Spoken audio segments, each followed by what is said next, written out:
Right.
girls with their nails done now.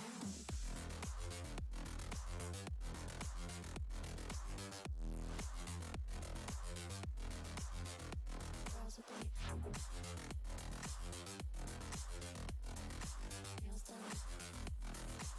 I like the girls with their nails done.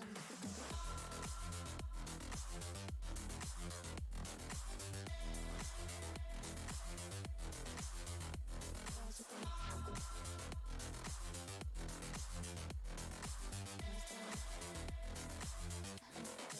nails done.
Girls with their nails done now.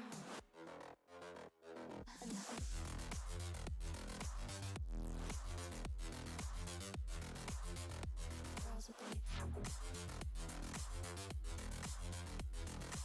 nails done. I like the girls with their nails done.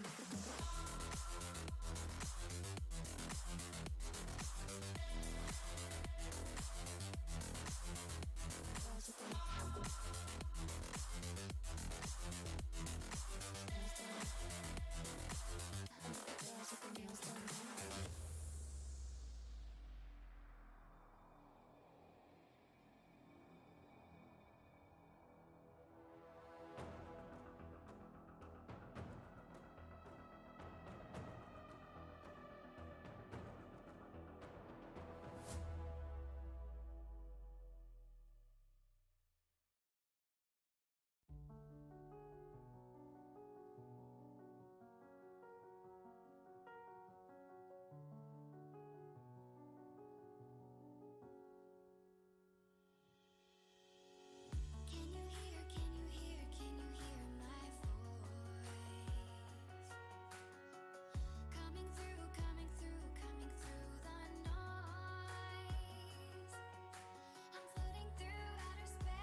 Hello and welcome everybody back to the SQ1 League once again here for week 2, day 2. My name is Jacob Aladar Hancocks and alongside me is Milky Cereal. Hey Jacob, how are you doing? Are you ready for some fun action-packed league here on the Square One week 2, day 2?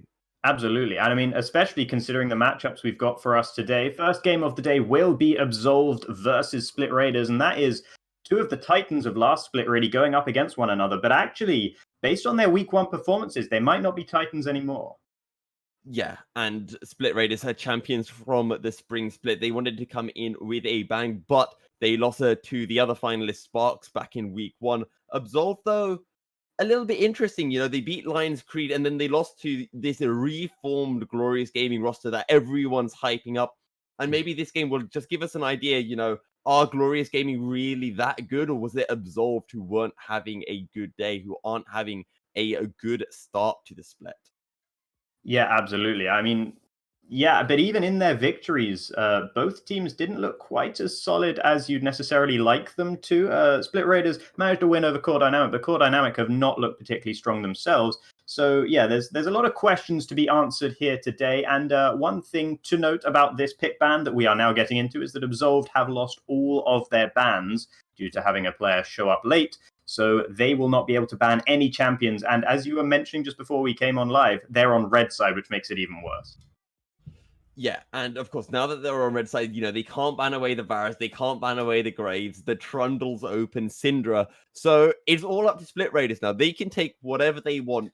They would have come into this game thinking, what happens if Syndra gets banned away? What happens if this gets banned away? Well, Split Raiders, you can do whatever you want. So I want to see a nice clean draft coming through, and let's see what they do first. But they themselves, though, are going to be the ones banning away that OP jungler in the form of the Graves. Yeah, and also banning away Katarina now. Bent 246, I should say, one of 3 new players on the Absolved roster from last week. He is in the mid lane, and he is absolutely a Katarina main. So I'm not surprised to see that being banned away, first of all. Nikolai and Elbel also standing in for the Absolved roster this week, and it'll be interesting to see whether they have any target bans headed their way as well.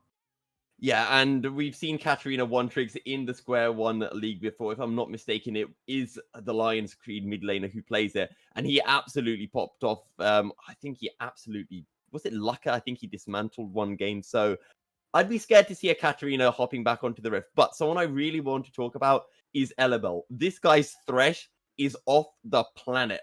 I've had the pleasure of casting on it before in previous games, and it is absolutely disgusting.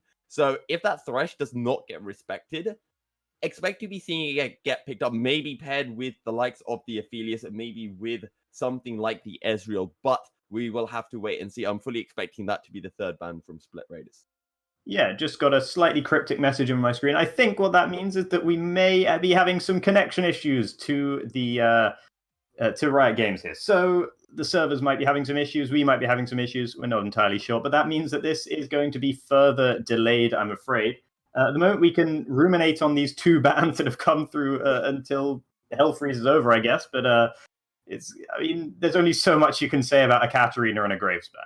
Yeah, I mean, Alada, it's been a while since we've been in the comms booth. I mean, we've done sim racing together. So, we can have a little bit of a heart-to-heart while we wait, and let the viewers listen into that. By the way, fantastic beard you've got going on there. I need a bit of time before my, well, whatever you call this grows. I mean, for me, it's just, to be honest, if I'd remembered the fact that we were going to have to be on camera today, I might have shaved my beard, but that's neither here nor there. No. I've got a little bit of work to do on the cheeks here, but other than that, I think I'm doing not too bad. So, but, it's pretty good. Yeah, I just took the whole lockdown thing as an excuse just to go crazy with it. So yeah, that's the story of that, I guess. Beautiful. But I mean, let's look at Absolved and Split Raiders as a team, shall we? Because Pinata in game 1 against Lions Creed, all the way back last week, he had an absolutely pop-off game on the God, landing all of those ults, and it was absolutely beautiful to witness. And again, that's something that maybe Split Raiders have to be slightly wary of. Yeah, absolutely. I mean, I think going into this match, when we actually get into it, I think the top lane matchup is absolutely the one we need to watch going into this game. Oh, there we go. All of a sudden, Hey! what is going on here? There's a Thresh ban on the wrong side, and all kinds of champions have been picked. So, Ezreal, Wukong, and Yumi on the side of Split Raiders, if that can be believed at least, and Aphelios, Lulu, and Syndra on the side of Absol. Yeah, so you've got the Ezreal Yumi, very strong pickup right now. Ezreal, one of the strongest ADCs, and it's Absolved, who have got, well, when you look at it, they've got one of the strongest bot lanes around, which is this Aphelios Lulu, and they've got the Syndra in the mid lane. This is really nice from Absolved, but you've got the Wukong and Split Raiders, so very strong pickups here. The only thing that I would like Absolved to have a little bit more of is maybe a little bit more engaged. Maybe if they could pick something like that Gragas, something that can set up those fights, because the Lulu doesn't provide that much engaged potential. Yeah, and it's interesting to see that Absolve didn't elect to try and split up what Split Raiders were going for with the Ezreal Yumi as well. They opted just to lock in their own bot lane, just completely irrespective of that. So that shows that they think that they can comfortably deal with the Ezreal Yumi that Split Raiders have locked in for themselves. And also, just a note on that Thresh ban, I believe that's probably a Split Raiders ban. It's just showing on the wrong side of the screen because, of course, as you mentioned, Elabel, very good Thresh player, so it would not be surprising at all if Split Raiders have banned that one out. Yeah, it would not surprise me at all. And as we mentioned, Absolve a little bit late to the lobby, so they will not be getting any bans at all. Now, one of the things that I do really want to highlight, and the fact that this really works because Absolve don't have any bans left available to them, is the fact that now that the Syndra has been picked in, there is one champ that can really counter the Syndra in lane, and that's the Ziggs. Now, Split Raiders can pick that up. It's completely open, so I'm expecting that to be their pickup here in the second phase. Okay, well, it'll be interesting to see whether that one comes through. Just looking at the bans, a Set ban, a Graves ban, and an Elise ban.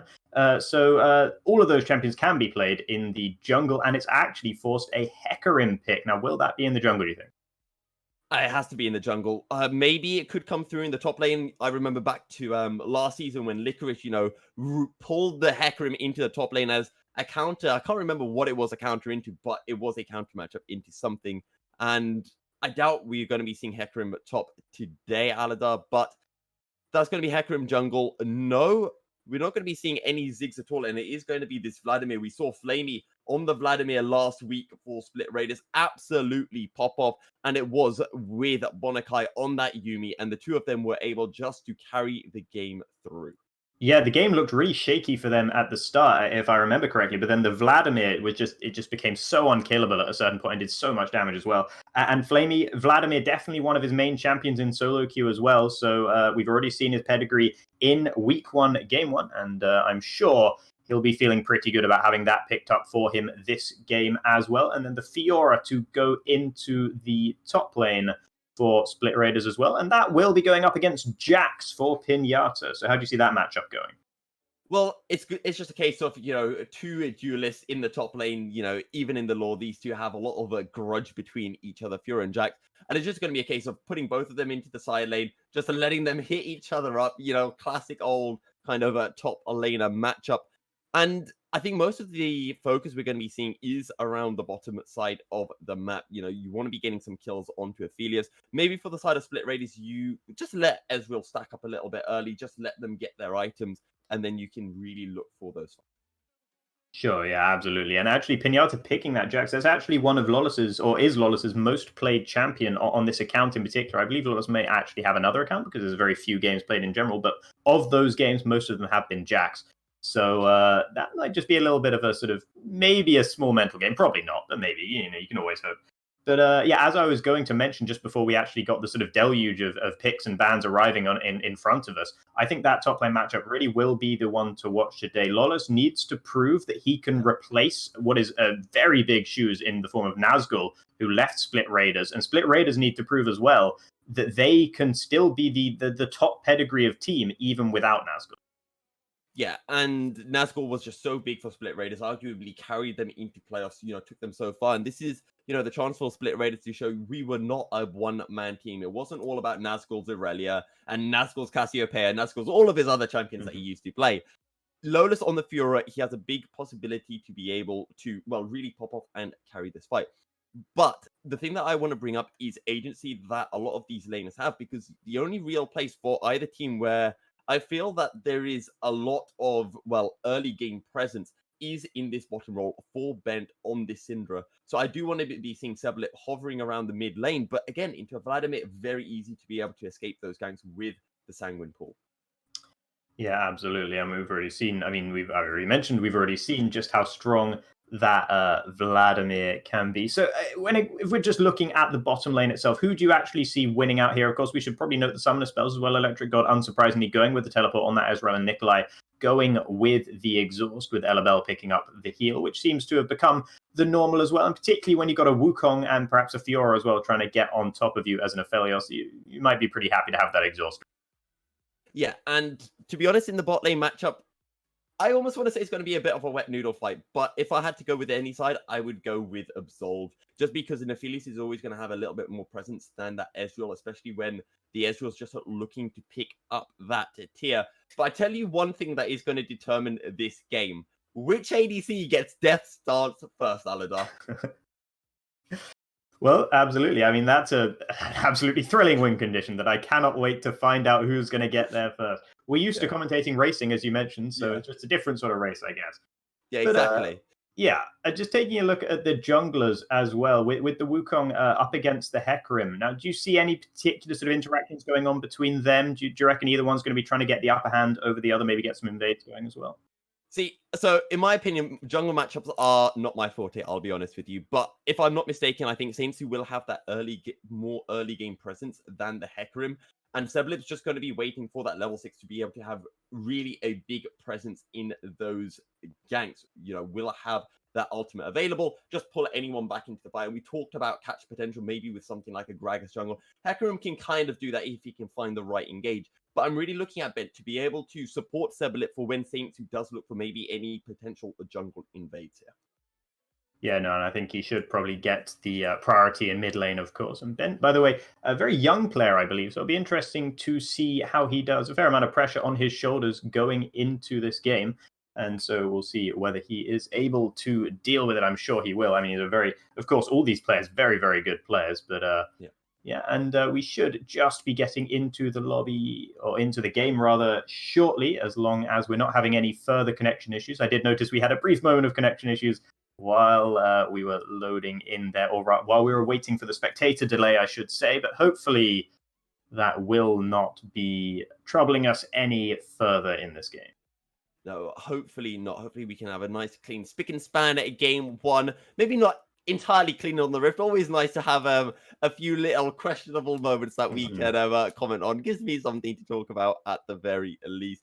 But yeah, I want to go back to what you were talking about, Alida, because I think this top lane, as you highlighted, is going to be so important, because while it is a case of both top laners wanting to scale, get to that late stage where they can just be, an immovable presence in a side lane, Saint Su and Seblib, if they can find, an early kill, a first blood for either Lolas here or Pinata, that could be absolutely huge in the matchup.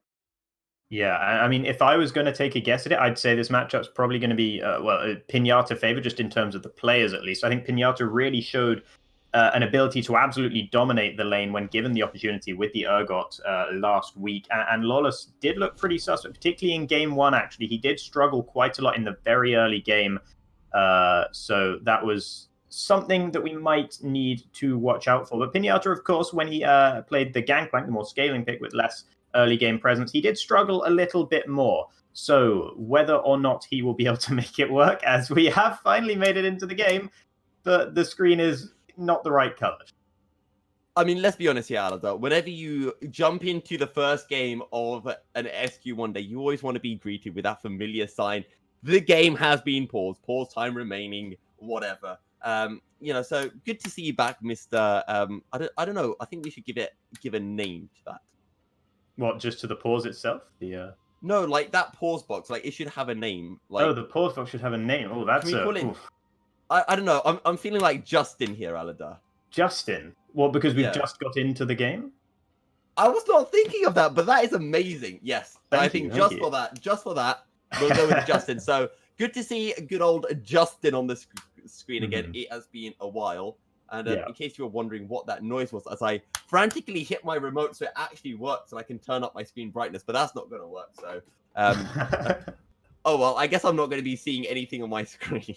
Oh, well, that's hopefully that won't impact your ability to color cast too much, although it sounds like it's rather a major issue. One thing to note really quick, just huge advantage, by the way. You mentioned that it was going to be a battle between the AD carriers to see who can get to Death's Dance first. Yep. Nikolai's already winning. He's got a Doran's Blade, and at the moment, the Electric God's sitting there with nothing in his inventory whatsoever. So really huge advantage at the moment going over to the Aphelios.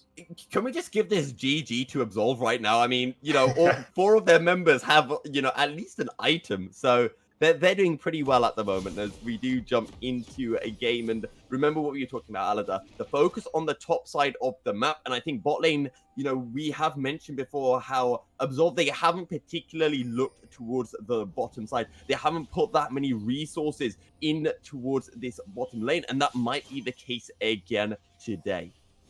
So the game has been resumed now. I believe there was a certain individual having some issues, and it's not the individual that's stuck sitting in base, but Lawless has now picked up that Doran shield and is now heading towards the top side of the map. So everyone is correct and present, and that is very good news to see, very relieving for us at least, and I'm sure for everyone else watching as well. This is a game I've been eagerly anticipating for a little while, and it should tell us a lot. It should be very, very revealing about the way the teams are going to stack up in the league going forward. And I think this game in particular is going to tell us a lot about the general order of things. Yeah, I think it will. And something that I do want to get into more, especially when we go into that game 2 later today between Black Lions and Resolve, is, the kind of discrepancy that you can see on week 1 and talk about how all of the teams in day 1 could be really strong, the teams in day 2 could be slightly weaker, and it gives, a bit of a disparity, and the standings could almost feel a little bit wrong. But both junglers starting on the bottom side of the map, and again, this feeds into what we were saying. Both junglers will be looking towards that top side for those early ganks, because once you do get an early kill for either Pinata or Lolith, it will be so pivotal in that top lane matchup. Yeah, absolutely. And as you mentioned, both starting on the bottom side, and all the items looking pretty standard across the board. Flaming going for that Ruby Crystal in the middle lane, just that little bit of extra health. And Electric God winning the very early trade there onto Elabel, actually taking a significant amount of damage on that Lulu, but I'm sure that will not be of too much concern. It shall not be at all. And again, just focus on this jungle matchup. Just wait to see when they do look for that first gank and see if Alolas or Pinata can just get that wave set up in the perfect spot. Again, we talked about how bot lane is just going to be slightly a bit of a wet noodle fight. I think both ADCs will just be happy just to farm up, get to, as we mentioned, that race to the Death Stones when they can then have presence. And as you can already see from Ben, he has the lane pressure into Flamey. He can push the wave, get down that little bit of vision at Raptors, and I'm really expecting to see him try to synergize with Seblet, rotate with Seblet. Absolutely. And up here in the top lane, Lawless actually getting a significant advantage over Pinata at the moment on the Fiora, just able to push in the Jax pretty significantly here. But however, there might be a punish coming in very shortly as Seblet is heading up towards the top side on that Hecarim. Some trading going on in all of the lanes, and here comes the Pinata suddenly getting a little bit aggressive. Oh, and that's a mistimed riposte there from Lawless. That could cost him dearly. Here comes Saint Su in the background though, and Pinata's already really low. Sebel trying to get the kill done before he goes down, but he's not going to be able to. In comes Pinata, and no, it doesn't work out for him either. Both of them go down, and Split Raiders are 2-0 up. So what happened there, Pinata had the counter-strike timed and Lawless was getting ready to riposte it. But because Seblet came in, it burnt the riposte, meaning that Pinata could get off the counter-strike. It doesn't matter though, Saints, you perfectly timed in for the counter-gank. Pinata took so much damage and he picks up first blood, and there is nothing Pinata can do except for die as well. 2 kills over to Split Raiders. And what did we say, Alada? The focus in the top lane. You now have first blood on Lawless. He has a Vampiric Scepter. This is huge. Yeah, and both top laners have been forced to burn their teleports. Interestingly, neither of them actually used their flash during that engage. The only summoner spell used in that engage too was actually Sebelip's Ghost on the Hecarim, and that's not too much of an investment. So they may well be feeling like they're able to fight one another again sometime soon, based on the fact that they still have their flashes available to them. But that was a bit of a tragic moment in the top side, as Nikolai's now getting a little bit aggressive onto Electric God, but there with the Yuumi. There's quite a lot of sustain for the Ezreal. Seblet being forced away here by Saint Su, who's already out-leveling him by 1, of course, with the advantage he accrued in the top lane. Yeah, and we already see Seblet, he tries to use some time here to invade the bottom side jungle, but Bent has back to that point, so he doesn't have that pressure from his mid laner. Otherwise, they could have gone for that play, and we're already seeing Nikolai down a little bit low. Something interesting to point out is the fact that Elabel, playing into the Yuumi, decides against going for that Guardian, instead picks up the Summon Aerie, has still gone the Relic Shield, though. Yeah, it's an interesting sort of blend of the slightly more aggressive and the slightly more defensive here, and it seems to be working out fairly well for them. Slight advantage in terms of CS, although Nikolai's health is running a little bit lower than Electric God's at the moment, and every trade seems to be going in favor of Ezreal Yuumi. Having said that, though, it does not look to be the case here, as Nikolai closing him down here, getting really quite low. Saintsu is in the area, though, so I don't think Electric God and Bonakai are too worried about what's going on at the moment. Saintsu just shepherding them down there. Meanwhile, Bent getting aggressive onto Flamey, taking a significant chunk out of his health bar, and Lawless and Pinata going at it once again in the top side. Here comes Sebalip as well. Lawless is aware of it, trying to run away. Will he be able to escape? It looks like that'll be a very clean escape from the Fiora indeed. Sebalip just kind of egg on his face there. Yeah, and beautifully played by Alolas, using the dash just to get away. And, you know, Sebalip, he's trying his very best to try to even this matchup again in the top lane, but not doing the best of job so far. I really want to see Sebalip now looking towards this bottom side of the map. We saw Nikolai and Elabel winning the last trade. They have got the Syndra in the mid lane. They have fantastic priority to be able to take this Ocean Drake. Yeah, and Bent has just hit level 6 in that middle lane on the Syndra as well, so that's a whole lot more kill pressure that comes along with that, although into the Vladimir, that's probably mitigated just a little bit. I don't think Flamey's going to be worried too much about that right now, but if any fight does break out around the Dragon, there might be some other members of Split Raiders who are a little bit more concerned. Yeah, Nikolai and Elabella have just reset, so they've got their back timing a little bit earlier than Electric God, so again, that Drake could work out really well. TP, though, will get Electric God into lane quicker, as you're seeing Sebalip, he's always hovering around this top side, always looking for that potential way to bring Pinata back into the game, but to be honest, if it was me, I'd rather just see them, again, focus on this bot side of the map, try to get Nikolai ahead. Now that Electric God has picked up this tier, Nikolai has a BF sword, and he has a big advantage in these trades. This is the time to try to get an advantage for your bottom lane. Yeah, Tyr and a Cull as well are being picked up by Electric God.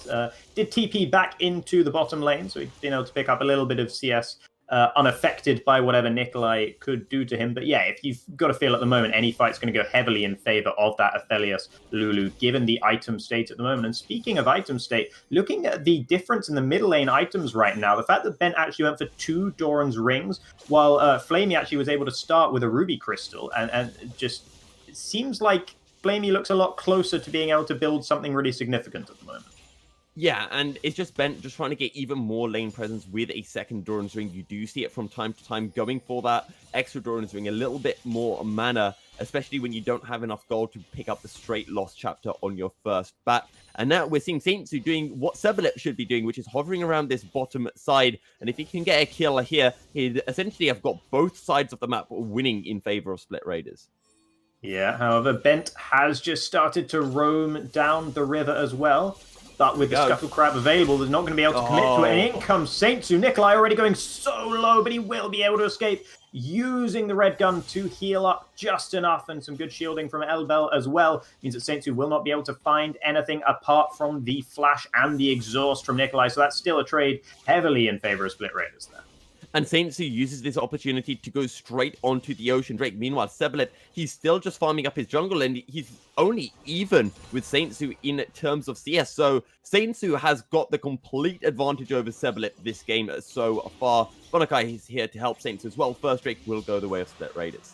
Absolutely, and Sebalip being level 5 at the moment, having just ticked up to level 6 now, you've got to feel without that ultimate available and with the level disadvantage to Saintsu, there was absolutely no chance he was going to be willing to contest that Ocean Dragon. So really nice play from Saintsu and Split Raiders in general, particularly on the bottom side of the map there, to be able to apply the pressure where necessary and then be able to capitalize on it with that Drake. Yeah, and you always don't know when the top lane is winning, when the enemy top laner decides that, okay, it's over, I'm picking up a Bramble Vest. Pinata, it's a good pickup. He's probably going to go Ninja Tabby as well, but I think it just signifies just how much of a rough position he is in and how much that one gank can change the face of a lane. Absolutely, yeah, and it was looking a little bit rough for him before that gank came in as well, and the gank certainly has not helped. So Pinata just about hanging on there on the top side of the map. Nikolai might be in a spot of bother, but actually he's looking to turn it around onto Electric God right now. There comes the Yuumi ultimate as well, but Electric God forced to get out of there with the arcane shift. In comes Seblip up on the top side. Lawless is aware of it though, and the ult doesn't quite land. Gets him closer to Lawless, but it's not going to be enough. And now here comes the grand challenge instead. Lawless healing up through it. Saintsu, but Lawless will go down before Saintsu can arrive. Saintsu, no ultimate available to him, and will just have to try and get away. But in comes Pinata looking to get aggressive. Cancels the auto attack on the tower critically, and is able to use the leap strike to pick up the double kill. And Pinata's lane has just got a whole lot better. But here comes Flamey up to the top side. Oh, he doesn't see the blast. He doesn't see Pinata jumping over the wall, I don't think. But this time, Seblip arrives at a decent time, and Saintsu is a little bit late to the party, but Hemoplague is available. Yeah, Flamey coming in now. Ghost showing the intent here, and in comes a teleport to the top side. That'll be Lawless returning to the top side of the map. Pinata's in trouble and will get shut down by Flamey. Seblip running away under turret and will be able to escape. But considering Pinata's situation a moment ago, the fact that he's just got shut down is a bit of a turn up for the books. Yeah, I think Pinata will be happy with that nonetheless. He got 2 kills for 1, and he can TP back into lane, so he won't lose a massive amount of CS. He's still, almost over 30 CS, pardon me. He's 30 CS behind Lawless, so that's a bit of a shame. And you're already seeing Saintsu. He's picking up the Rift Herald, and Split Raiders are getting every objective on the map. No matter what happens, they are able to pick up something with their kills. And this is just the second thing going their way. And we might be seeing Saintsu just look topside again, could look bot side, get off a Rift Herald charge, and that could be first turret going the way of Split Raiders. Absolutely, and with already a significant gold advantage in Split Raiders' pockets, that's only going to be exacerbated by that Rift Herald, which has now been picked up by Saintsu. Some trading going on in the middle lane here, and Elbel might just be a little bit caught up, but no, with the Glitter Lance and with the Whimsy will be able to get out of there comfortably. So quite a bit of wet noodle fighting going on in the bottom lane in general. Quite a lot of sustain here, although we did see a bit more of a fight recently, but still nothing major going on down there. Bent and Flamey, of course, can't really do much to one another, even though they have been trading back and forth a fair amount. But it really has been the top side of the map where most of the action has been going down.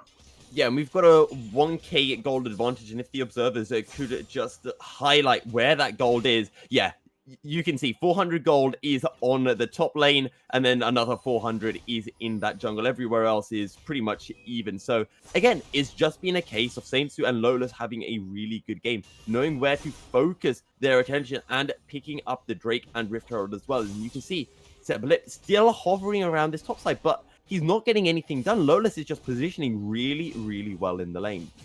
You can see how the early itemization here for Pinata has really made a world of difference as well. Obviously, the 2 kills helped a lot, but Pinata are able to now push in Lawless and force him under turret and win some of those trades as well with the help of the Grievous Wounds and, of course, the armor itself. And that's really making a big difference up there on the top side.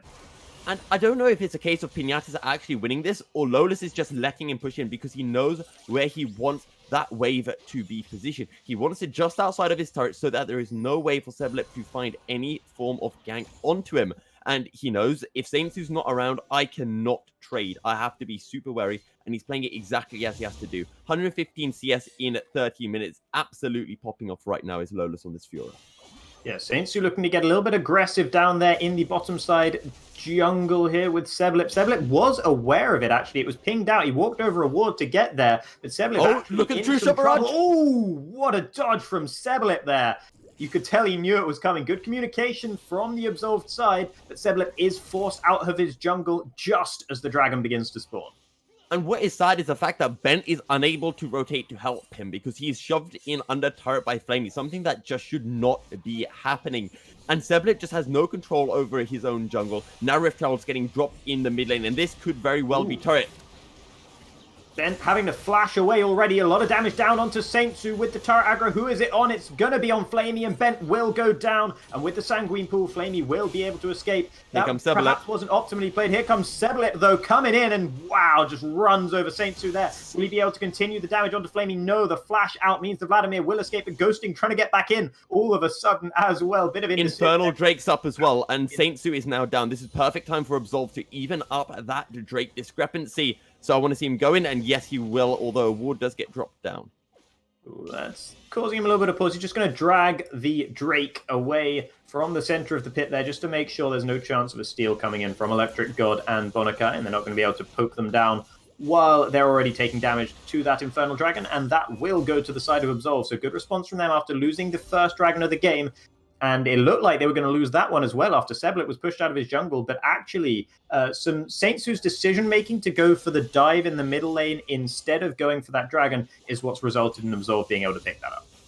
Yeah, and now we've got a Cloud Drake up as well, and this is going to be so big for either side, I feel, especially if you're on the side of Absolve. Seblet would really want this Drake, just that extra movement speed, and he could really pick up some, well, I say movement speed, obviously that is when they get the Rift with that ult cooldown reduction. Might just be a little bit nice on the side of Split Raiders. Saintsu once again going aggressive onto Seblet. He's beating him hard and actually just completely takes him down. Bent trying to get onto Flamey, but it's not going to be enough. Ultimate looks to have already been used here, so Saintsu should be able to pick up the kill. It's a double kill for the Wukong, and Saintsu's aggression finally pays off in a major way. Lawless and Pinata going at it in the top side as well. Just gets the ultimate out of the Fiora, and that is enough for Pinata. He decides that's all he wanted, and he gets out of there. Yeah, Pinata did use the grind, Pinata did use his own ultimate in the process, so it was just a trade of ultimates there, nothing else, as first turret does go the way of Split Raider. Saintsu, he's just been everywhere he has needed to be so far. Yeah, he's really been probably the standout performer in this game so far. Flamey's actually having a really nice game in the middle lane. You mentioned about him being able to push Bent in on that Syndra quite consistently, actually, throughout this game. Flamey's been getting a small advantage in that middle lane, and now with the 2 kills and the assist as well, a significant gold advantage to go along with it. So I think he's actually having another really solid performance on this Vladimir so far. Yeah, he has indeed, and he's known, and this is the entire team of Split Raiders have known exactly what they need to do. Flamey doesn't need to do anything. He just needs to farm up. Electric God and Bonakai, they just need to farm up and get to those 3 items. And they know that Lawless is where they want to focus some attention. That's where they want to get their lead. And that's exactly what they have done. And Seblet should have been able to realize that, look towards the bottom side. But bot lane just became the wet noodle fight that we considered it would be. Nikolai taking so much poke damage there.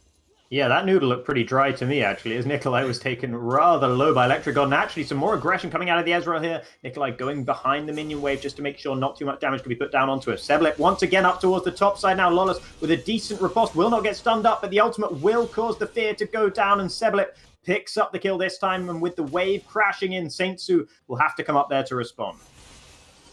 And Elabella and Nikolai getting a little bit split, and now it's just going to be a 3-man dive on just the support. Wild Growth is available. Oh no, this is a very dead little munchkin, I think. Although, there comes the stopwatch, actually, and that might be enough to keep Elbel alive, along with the teleport as well. Pinata down towards the bottom side. Will Flamey still be considering some aggression? Wow, look at that. Flamey absolutely melted Nikolai, and Elbel's in trouble as well. Good evasion there of the Mystic shot. Will keep the Lulu alive for now. Here comes Bent, but Bent might have just walked in way too deep there. The ultimate goes down, but with the exhaust, it's not going to do anywhere near enough damage. Pinata goes in. They're going in one by one, and they're dying one by one. Pinata just about escapes, though, but not for long, as Electric God picks up the kill, and Lawless cleans up, gets a solo kill in the end onto Elabel, and it's a disaster for Absolve. Disaster doesn't even quite cover it. This is a catastrophe. Flamey is at 3-0-3. Electric God is all of a sudden 2-0. As soon as he's got that Sheen, he knows I can now trade into Nikolai. We saw the amount of damage he was able to do, and Split Raiders instantly, they decide to go in, and they show why they are our spring split champions, why they are our current SQ1 champions. And now Lawless will pick up the second turret for Split Raiders. Everything going the way of Split Raiders right now. And Flamey, you saw how much damage one transfusion can do just because he's got that Rabadon Death Cap completed. Yeah, and Nikolai really didn't respect that damage. You can tell that he just thought he was safe there. He's held onto both of his summoner spells. He was just sitting there under turret. He wasn't looking particularly frightened. And then all of a sudden, he was just dead. So he's really not respecting the damage that can come out of Flamey here. And we've seen it before. We've seen what Flamey can do on this Vladimir, and it's looking like the similar sort of story here today. But of course, this game's looking a bit more solid for the rest of Split Raiders as well. Lawless having a bit of a rough time in the top side, but there has been a lot of jungle pressure up there, a lot of interference in that lane. And once Pinata got that Bramble Vest as well, there hasn't been a whole lot Lawless has been able to do. So I think even then, Lawless has had a pretty solid performance as well. And there's no one really dropping the ball here for Split Raiders. Okay, and I want to bring something up as well right now, and it is on Electric God Aladar. He has picked up the Iceborne Gauntlet, and there are 2 reasons why I really like this pick. Can you guess what those 2 reasons are? Oh, can I guess what these 2 reasons are? Well, 1 second, there's a bit of a fight going on the top side, but never mind. Okay, so I can't use that as an excuse to not answer your question anymore. So, Oh, no, of course not. No, I mean, there's a fair amount of physical damage, I guess, but there's also a fair amount of magic damage. No, well, give me the reason. Okay, so reason 1 is I think Electric God has realized he is not the carry of this game. It's a Flamey. Iceborne Gauntlet with that slow and then a Yuumi speed up on top means that you've got so much more potential to find these fights, especially in a composition from Split Raiders that wants to run at you as fast as you can, although I'll hold that thought. Ooh, here comes a Pinata, Sebalip, and Elbel onto Lawless. Poor Lawless. Once again going down here, and it's Elbel that picks up the kill, but it doesn't really matter. All they wanted was to be able to put the pressure onto the turret. But meanwhile, on the bottom side, they can't forget about their bottom lane here, as Bent's not able to clear waves fast enough. And here comes the second Rift Herald of the game onto the bottom side, already onto the Inhibitor turret, and that's going to fall as well. The Inhibitor's going to be threatened here by Bonakai and Flamey and Saintsu, but they're actually just going to back away. They're taking a chunk out of it with the Rift Herald, and they're still sticking around just a little bit. You can tell they want to get those last few auto attacks onto it. Flamey will step forward with the Union, with all the heals innate to the Vladimir as well. Flamey feels like that he can do that, and he does indeed take the Inhibitor down at the 20-minute mark. So that's pretty good stuff here from Split Raiders, reacting to the 3-man commit from Absolved up to the top side really nicely. Well, it wasn't even a reaction from Split Raiders. They were already looking around that bottom side of the map. It was Absolved. They saw Lawless topside and they thought, let's commit the 3 members onto Lawless. And the Split Raiders said, what on earth are you guys doing? We just pushed through bot. There's no one that can answer our Vladimir. There's no one that can really answer the Ezreal or the Wukong. And on top, you've got a Yuumi just to heal them all up in case anything goes wrong, which won't happen in the first place. And Split Raiders, they are so happy with that trade. And now Lawless can just split push in on the bottom side of the map where he's got super minions in tow. Baron is up. Absolved are in such a tricky position right now. Yeah, they do currently have a ward in the Baron pit at least, but that might well get swept away sooner rather than later. There comes the Vision Cone across it, and so that will spell the end for that particular ward. Unfortunately, in comes Flamey with the control ward as well, just to make sure. And it does go down. And actually, he's just starting up the Baron straight away. And with Bonakai in tow, I'm not surprised. Pinata's on the bottom side of the map. He will have TP up there soon. Can Absolved contest this? If they do get Baron, they're going to lose so many members. Yeah, they are well aware of what's going on here. But Sebalip, of course, does have the ultimate available. Will be able to get over the wall if he deems it necessary. Ooh, big damage onto Bonakai there, who will just try and float away out of that pit. He can hide inside of Flamey, of course, whose health is nice and high at the moment. Bent sticking around the outside, but oh no, all of a sudden, Flamey pulls the trigger, and Bent goes down, and now Sebalip's in a huge amount of trouble as well. He's going to get taken down by Lawless. And wow, okay, so Absolved looked like they were kind of maybe the ones to spring this trap, and now Elbel gets too close, trying to steal maybe with a Glitter Lance or something, but Elbel's going to go down as well for nothing, and now Nikolai's running for the hills, but he's not going to be able to escape. That's a ghosting Vladimir, and in comes Electric God with the slows. Flamey picks up the kill. He's on a rampage now, and Split Raiders, and that whole time Pinata's just sitting there in the bottom side of the map, asking team what happened. Split Raiders have deleted Absolved here. First Flamey with a flash over. He gets there too. Then you've got the arcane shift from Electric God to follow. Absolved think, okay, it's over. And then Lola says, hi, I have flash as well. Let me kill you too. Yeah, absolutely. And that was just all Bent with some damage once again onto Bonakai, but is that just baiting him in? In comes Sebalip and takes him down. Bent's going so low though. Here comes Flamey onto the backside, and he's the real one to watch here. Pinata trying to do what he can to the Vladimir, but he's not going to be able to get him in time. Elbel flashing away. Nikolai's up and he's down straight away, and in comes the Wukong and the Fiora, and down goes Elbel once more for the road. And that will be the game here for Split Raiders. Minions, who needs them? The Nexus turrets go down, and the Nexus will shortly follow. 23 minutes. I think this might be the shortest game we've had all split long. Very close. I think we had a 23-minute 40 sometime yesterday as well, so it's going to be very, very close. Yeah. Close indeed.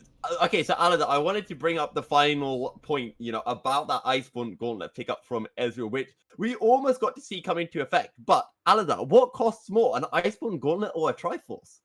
A Triforce. Triforce. So, if you're spending less money to buy Iceborne Gauntlet, what does that mean you can spend your money on? An Aegis. Well, Death Dance, but yes, exactly. It means he can win the race. It means he's taking a shortcut. And that I really like, because it's realizing that your power spike is not going to be that, having your tier item and your Sheen item, but it's also about getting that Death Stance as well. So that's something else that I really like picked up. But wow, Flamey. Okay. I think for next game, somebody needs to ban his Vladimir, or if you leave the Vladimir open, make sure to ban the Yuumi. Yeah, I think that combination in particular, but even without that, Flamey, I mean, in that final fight in the base, of course, they'd already gained such a strong advantage at that point, but he was without the Yuumi that whole time, and he was still absolutely taking names in that fight. Interesting to see the fact that Bent on the Syndra actually picked up the most damage to champions that game. I'm sure that was just all in lane, sort of beating up on a Vladimir who was sustaining through it. But nevertheless, you wouldn't have expected that from an 0-5-2 Syndra there. So interesting to see that Bent's game may not be quite so bad as it seemed on the face of it. But yeah, the carries, the new boys for Absolved really didn't have the best game today. No, they really didn't. And, you can just see that in the KDAs. And again, this is what we were talking about. We talked about in draft how Absolved, they don't like to focus around that bottom lane. They looked around the top side. Pinata popped off on the Urgot. And it seems that Absolved's identity is we need to play around the top side. And even when it isn't favorable for them, even when Nikolai and Elabel, they have the BF sword into that tier, that is your moment to look bot side, to find advantages there, to find the Drakes. They didn't look for it. They instead continuously looked into Lolas. And Lolas said, okay, you want to look for me? I'll just sit on the turret. Good luck. And when they do get off those kills, at that point, Split Raiders are finding so much more on the bottom side of the map. Flamey gets strong. Ben, he wasn't able to shove into the Vladimir. He wasn't able to rotate. If we saw maybe Seblip and Ben both rotating bot side, that could have been so big, but it never happened from Absolved. And this was a case of maybe better draft from the side of Split Raiders and much better execution and communication from them. Yeah, and actually thinking about it, I mean, we mentioned the top lane, and a lot of the action happened in the top lane. We mentioned it as the place to watch, but that's not really where the game changed. I mean, while so much focus was put onto the top lane, it's interesting that neither of the top laners really actually had that much of an impact once the game really got running towards the sort of mid-game. In the laning phase, it really did seem like that's where the teams were putting all their eggs, but it just didn't really end up being that way. Yeah, and speaking of how much Flamey popped off, 6-0-7 on the Vladimir. Rook is standing by with Mr. Flamey for a quick interview. Hello, everyone, and welcome, obviously, to the interview. I am Rook, and I'm joined by Split Raiders Flamey for our first interview today. How do you feel about that game, Flamey? Yeah, I mean, I think we were expecting to be it a little bit harder, but it was unlucky the enemy team didn't have 5 bans, so that might have been impactful on their draft. But overall, I think we're all happy with the performance. Awesome. So far, from what I've seen for you, at least from your matches, you've been really prioritizing these more scaling picks. Do you have anything else in the back pocket, or are you kind of focusing on these and you feel like they're particularly strong right now? Yeah, I mean, it all depends on the draft and what we agree on playing, but it's not like I'm a lad one trick, but like if it's open and it's a strong pick in our draft, why not just take it? Although I think I'll never pick it again, since it's probably gonna get banned until the end of the league. But yeah, I have a champion Ocean. Awesome. That's great to see. And actually, talking about that, Vlad, what's so particularly good for you on it? I mean, if they don't counterpick me really hard, I'm able to out-sustain every lane, and I can also attack the enemy mid laner's champion, the mana pool. So just by sustaining myself with heals, I'm able to win like every lane. Following on from that heals, every time, at least so far, you've been able to pick this Vladimir, you've also got that Yuumi on Bonakai to really back you up. Do you think that's an important part, or do you think even without the Yuumi, this Vladimir is still viable? I mean, even without the Yumi, the Vlad is still pretty strong pick, but like with Yumi, I'm literally immortal. It's impossible for me to die. I also have the movement speed and the slow in case I can catch someone. So yeah, it's an insane pick synergy. Another question I have is I feel like at least early on in that game, Saintsu was really important in setting up your team for the early advantages. Do you think there's going to be more roaming focus from mid lanes to try and support their jungles in the upcoming season? Yeah, I mean, in case you pick like early mid comp, I'll probably pick something that has more pry on mid, so I can follow up my jungler and follow his calls. But like as I said, it's all about what we agree on draft, so that's about it. Finally, I have a quick question about going back to champs, and we've been seeing a lot of teams pick up Syndra. Other than Vladimir, do you feel like there are any other particularly fantastic picks into that? Like I think like Cassio is a pretty big counter to him. So I mean Cassio is overall a pretty good pick. It's a good late game champ. It's also really good into Vlad. So I think that's one of the picks that pretty much counter him and that they are good overall. I mean there are probably a couple more picks, but he's pretty safe in lane. So that's it. Okay, well, I was just quickly asking about the quickly also want to ask about the Syndra on the other side of that, because I think a lot of people are really looking at Syndra and going, this is one of the strongest, at least mages, because I don't want to say just mid laners, because obviously Syndra's also seeing play bot. But do you feel like there's anyone who's really contesting her in that? Uh, I like we didn't. It's just the I think the third game maybe. So I didn't have the opportunity to see a lot of Syndra picks. Overall, she's a great pick. She can be blind picked and she can be flexed. She doesn't have a much losing matchups. So she's a pretty insane pick if you ask me. But I didn't have any troubles so far playing against Syndra players in this league. Awesome. Thank you very much. And congratulations again on your win, picking up yet another one for your team as that star player. So fantastic stuff. And good luck for your next one. Thank you. Thank you.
All right, welcome back once again, everybody, and this time much more crisp with our starting graphic and actually starting. So I hope you guys are all happy about that. I'm certainly pretty happy about that. Our next game here, game 2 of week 2, day 2, is Black Lion versus Resolved, and this could be one hell of a game here. Black Lion and Resolve both looking really, really strong off of week 1, and we're very interested to see how it's going to go. My name is Aladar, and alongside me once again is Milky Cereal.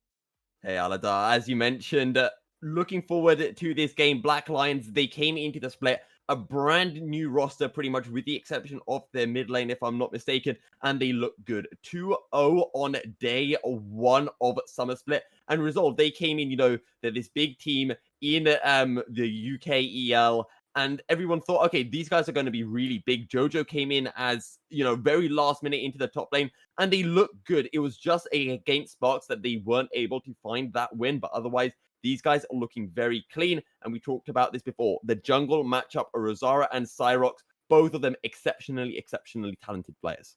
Yeah, and both of them targeted by the first bans of the day, on each side, in fact. So the Karthus being banned away, that's a pick that Cyrox is known to play in solo queue, and Rosara has over 350 Lee Sin games in solo queue this season, so I'm not surprised to see that one being banned away straight away by Black Lion as well. We saw what he could do last week on Lee Sin as well, and it was not pretty. So very sensible, I think, to ban that one away. The Ezreal and the Lulu having been banned out also means we're going to see a rather different bot lane matchup compared to last game.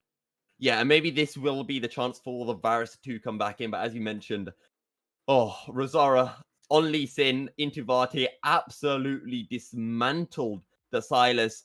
Interested to see what else Rosara has up his sleeve. We're talking about an ex-Misfits third team player. Aphelios gets taken away as well by the side of Black Lions. But the storyline I really want to put out here, Black Lions, they played on day 1 of week 1. And we saw Resolve playing on day 2 of week 2.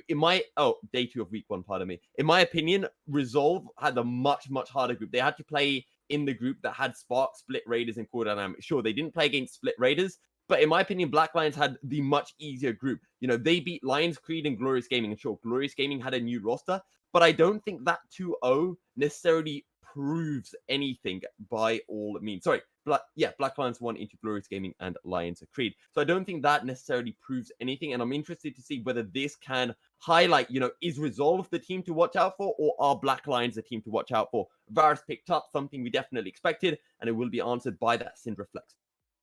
Yeah, so pretty sensible first picks, pretty much as we would expect. Aphelios has been banned away as well, so 3 of the 4 bot lane champions we saw last game will not be making it into this game. And interestingly, Resolve actually not banning with their third ban. I wasn't aware of them having lost a ban, but they may well have done, or they've just elected to leave anything open. I think actually they just elected to leave that one open just of their own accord, so that's an interesting idea. And sometimes you do see teams, and maybe this is what they were going for, but teams like to leave out a ban just so they have a bit more options available to them. But Black Lions, they take the Graves, strongest jungler right now, only really matched by the Trundle. However, Rosara, he's going to be on a Nidalee, and this is a champion that can pop off. Not quite in the meta, but he can certainly make it relevant. And we've seen some pretty aggressive early game performances for Rosara thus far this split. Both games really very, very aggressive in the early, particularly on the Lee Sin, but also on the Olaf as well. And will you be expecting a similar sort of thing with this Nidalee? I think we can. It's going to be tricky, and the thing to watch out for is to look at what gets picked in the mid and top lanes to see what those 2v2s are going to look like, and to see which of Rosara and Cyrox are going to be having support from their solo laners, as the Thresh isn't going to get locked in for Black Lions. So the ADC is still available, and while Ezreal has been taken, you still have the likes of the Misfortune, which can be picked up, and we have been seeing it popping up here and there. So that's what I would expect to be picked up for you, yeah. Yeah, and Cyrox actually locking in the Graves. You've got to assume that's locking it in for himself. That will probably go into the jungle. And that's actually a champion that maybe he's not going to have quite the same sort of uber carry potential that we saw from his games last week that earned him the 2 MVPs in each of those games. The Kindred in particular stands out, but also the Kane performance as well. Both very, very good, and really both very focused on him, those performances. But with the Graves, do you reckon that signals something a little bit different? I don't, to be honest. I mean, Graves is just so strong right now. He's so strong early game. He's so strong late game as well. So I think, by all means, on Graves, it's probably he has more chance of popping off than he did on the likes of a Kindred, just because he can power farm in that early game and get even more of an advantage. But into Rosara, that's going to be so difficult. So it's likely that we think that neither jungle is playing particularly well, just because they are both so darn good. Yeah, and quite a lot of mid lane focused bans coming here on the second rotation of bans. That's Orianna, Twisted Fate, and Yasuo all being banned away, as well as a Kalista. So another bot lane ban as well. Hovering the Sion at the moment on the side of Black Lion. Fengdare has already played Sion, looked pretty good on it, and it's one of his main champions in solo queue as well. And indeed, it has been locked in for him. So that will be heading to the top side for Black Lion, unless there's some serious shenanigans going on. Meanwhile, over on the other side, Corki already being locked in. That's probably going to be the mid lane. In fact, it will be the mid lane pickup for Resolve. So Jackal will be picking that one up after the mid lane champion pool's just been squeezed a little bit. Yeah, it has indeed. And I myself, I'm a big fan of Corki. Love to see it getting picked up. And that is what is coming through. And I was wondering if that set would be a flex pick. Maybe it could have gone into the support role. But it looks like with this Karma Varus, a strong lane duo will be going into the Thresh. I'm going to be honest with you. I actually think this is going to be a Syndra bot here. I know I mentioned the MF, but with the Aphelios gone, with the Ezreal gone, with the Kalista gone as well, I personally think it's better to put the Syndra into the bot lane and take maybe something like a Kassadin. And we saw Kassadin getting picked up maybe by, I think it was Resolve last week. Or maybe it was Core Dynamic. I can't remember. But that's exactly what Black Lion go for. They pick the Akali, so it will be Syndra in the bottom lane. Yeah, Akali, that is Evil Yokai, or one of his bread and butter champions, so I'm not surprised to see that one being picked up as well. Quite a few players on their most comfortable champions in this game. Fengdare, Jojo, Evil Yokai, all on champions that you'd really expect to see them playing if you were coming up against them in solo queue. So very comfortable for those guys in particular. And it is the Syndra, of course, to the bottom side of the map. And that will leave a lot of pressure on Cyrox's shoulders to perform on that Graves when he is the main attack damage threat. My issue, though, is when you look at the Resolves, Resolve's composition, what is their engage? Sure, you've got a lot of movement speed that the Karma can give, but the biggest engage is you've got two things. You've got the package that Jackal will be able to have every now and then you've got the Chains of Corruption. But when you look at the composition of Black Lion, you've got Cyrox who's got the quick draw, you've got the Scatter of the Weak, you've got the Shuriken Flip, and you've got a Lantern as well. And I think Resolve are going to really struggle to be able to find ways to start the fight. And their comp is a poke composition with Jojo there as well. And sure, he can Fengdare out of that front line just to make it a little bit easier to kind of burn through Black Line a little bit quicker. So I think when we get to the stages of seeing these 5v5 fights, is going to resolve a lot about whether Resolve can find those engages and how much can they actually poke Black Line down without getting caught out by a death sentence or a Scatter of the Weak. Yeah, and interestingly, actually going up against a poke composition, Black Lion having Thresh support, there's not a whole lot of healing going on that team. So there's not a lot that you can do to compensate for any of the poke that comes down. The champions aren't going to be able to heal themselves up all that quickly if they are getting poked out. So that could be something we need to watch out for. Another thing I want to note real quick is the fact that we have 6 teleports going into this game, 3 on each side. So that's going to be something we're going to have to bear in mind, and something the teams are very much going to have to bear in mind. Yeah, and I think teleports here definitely make sense. Maybe for the side of Resolve in that bot lane, maybe I would have preferred to have seen a cleanse just for that death sentence or the Scatter of the Weak, just to give the Varus a little bit more safety. But I think the teleport is fine as well. So we're going to be able to see a lot of cross-map rotation. And this is something that we talked about a lot, last week when Rosara was playing, how Resolve were able to rotate out. No matter where Rosara was able to go, he was eventually able to find support. So it's going to be tricky for him to find the same advantage as he did into a Sylas now that he is facing into a Graves. But I think this jungle matchup is still going to be very pivotal. Don't forget this bot lane matchup as well. Syndra Thresh into the Varus Karma will be very important for how this game does progress. Yeah, and Yuya in particular did look really very good last week as well. Both times just shaded out to the MVP by Cyrox, but actually some really solid performances down there. So that's definitely something we're going to be having to look out for. And Ronkas, probably not so much Resolve's main player down there, you would say. Is not their sort of really their focal point a lot of the time. So that will be interesting to see that particular matchup coming to light as well. Just looking at the top side of the map, I'm not seeing a whole lot going on down up there. If everyone's playing as they should, I don't think Jojo and Fengde are going to actually have too much fighting going on up there. Do you reckon the same? I think, yeah, top side is going to be a bit of, as we say, a wet noodle fight. Fengde doesn't want to do anything. He just wants to farm up. So I don't really see any need for Rosario or Cyrox to look there. Maybe Cyrox could if Fengde is getting pushed in. Honestly, the focus is going to be on the bot side of the map. When you've got a Thresh, it is a great gank setup. You can Lantern the Graves in, and then Evil Yokai can turn up.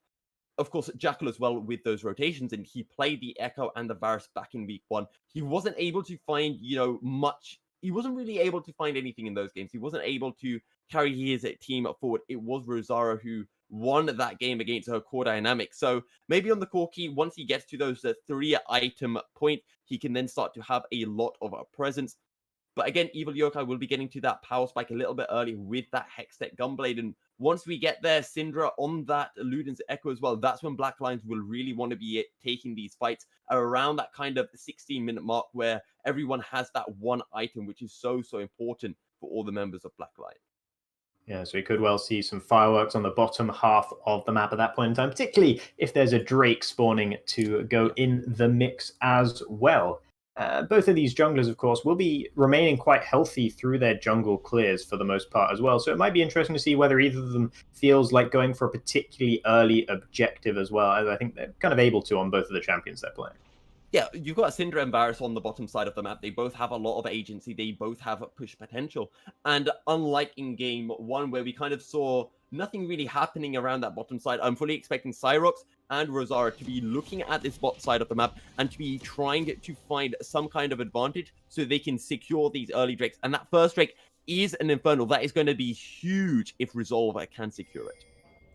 Interestingly enough, actually, Resolve, both Ronkas and Jackal actually bought a Doran's Blade and pot, and then each of them sold it and bought something else instead. So interesting little pivot just right at the beginning there for both of them. It's going to be a cull start for Jackal in the middle lane, evidently not too worried about what Evil Yokai is going to be able to do in the first few levels. And Ronkas, meanwhile, going for that little bit of extra sustain with the Corrupting Potions. So Ronkas, I really like picking up the Corrupting Pot because it is just better than going a Doran's Blade, because when you're playing Varus and you're going Arcane Comet, you're going for that poke Varus, you want to be able to have that, that method of sustaining your mana. Of course, as well, you drop down the Corrupting Pot and then your Piercing Arrow does even more damage, especially if you combine that with your W active where you deal even more damage just because, your first Piercing Arrow damage wasn't enough to start off with.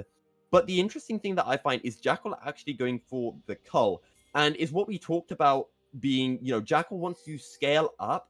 And once we get to that first item, Evil Yokai is going to be ahead. But until he gets that first item, Jackal's kind of free to do whatever he really wants in the lane, I feel. So with this cull, he can just farm up, get some stacks, and then just get a little bit of gold for later on. And, get that man immune that Corkies are always pretty much taking these days. Yeah, and with no Ignite either on Evil Yokai's Akali, in the very early levels at least, there really isn't going to be much of a kill threat going on in that lane. So I think Jackal is actually pretty safe to pick up that cull, and I think it's a pretty smart adaptation. Of course, that may well prove to be wrong if he misplays the matchup, but we'll have to wait and see. Both junglers did start on the top side of the map, and I think both teams are well aware of that fact, that they both now have their, Cyrox has his red buff available to him, and Rosaria has his blue, as Cyrox is now already headed down to the bottom side of the map to pick up the blue buff as well. So he's actually really motoring around the map at the moment. Also, something interesting to mention for Cyrox is, he's straight into this bottom side. He's taking his blue buff, double buff. So I'm interested to see whether he's going to go straight in. Oh, pardon me. Sorry there. Blackpink going in for the double flay. The flash double flay looked really nice for a second, but then the hook went well wide.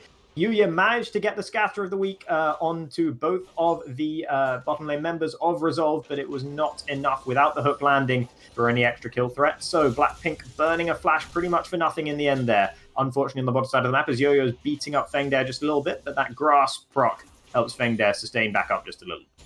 Yeah, and we saw Yuya and Blackpink getting that level 2 a little bit earlier. They tried to abuse it very nicely, but as you mentioned, that death sentence going just a bit wide. And I would like to see that scatter of the week coming through a bit earlier, because then it's practically impossible for Blackpink to miss that death sentence. And going back to Cyrox, he's headed down our bottom side, but the Scuttle Crab is not up just yet. And the Rosara, he's pretty far ahead now in that CS department.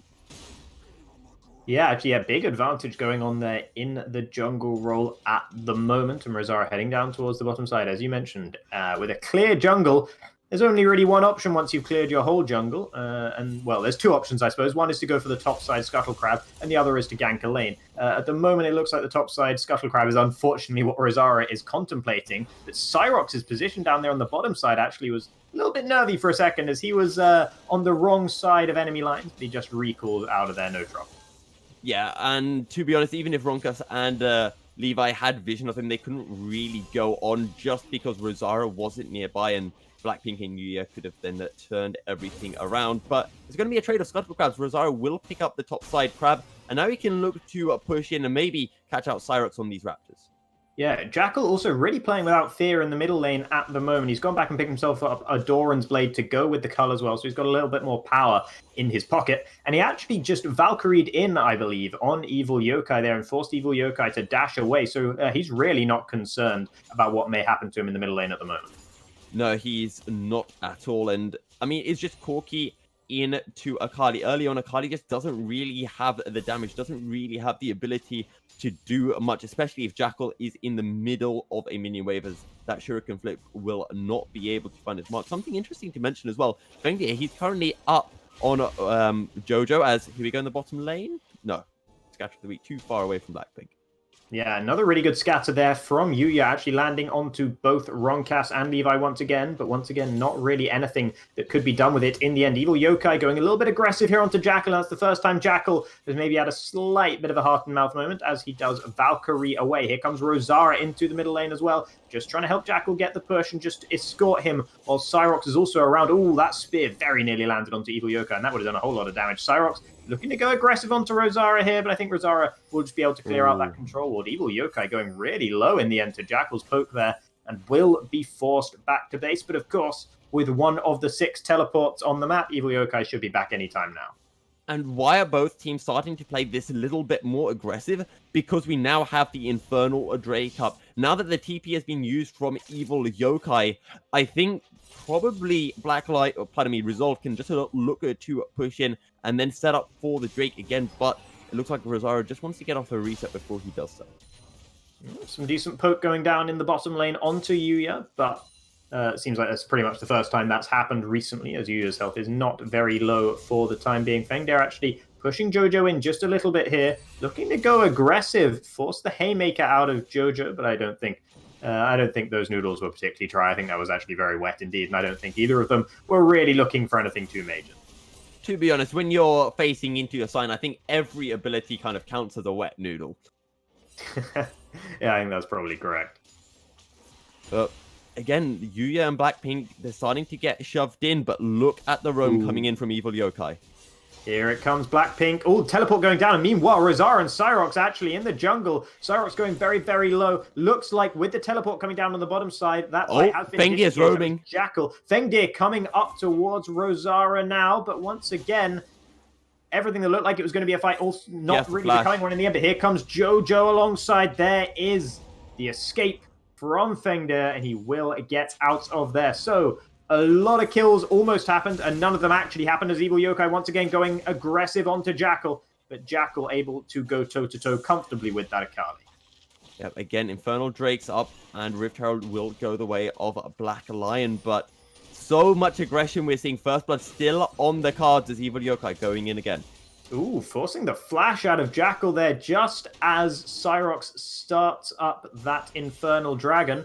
putting a little bit of fear into the resolved members here. And Cyrox actually backing away from that. Doesn't have the pressure from either the bot lane or the middle lane to support that dragon attempt, and will just go over to the blue buff instead.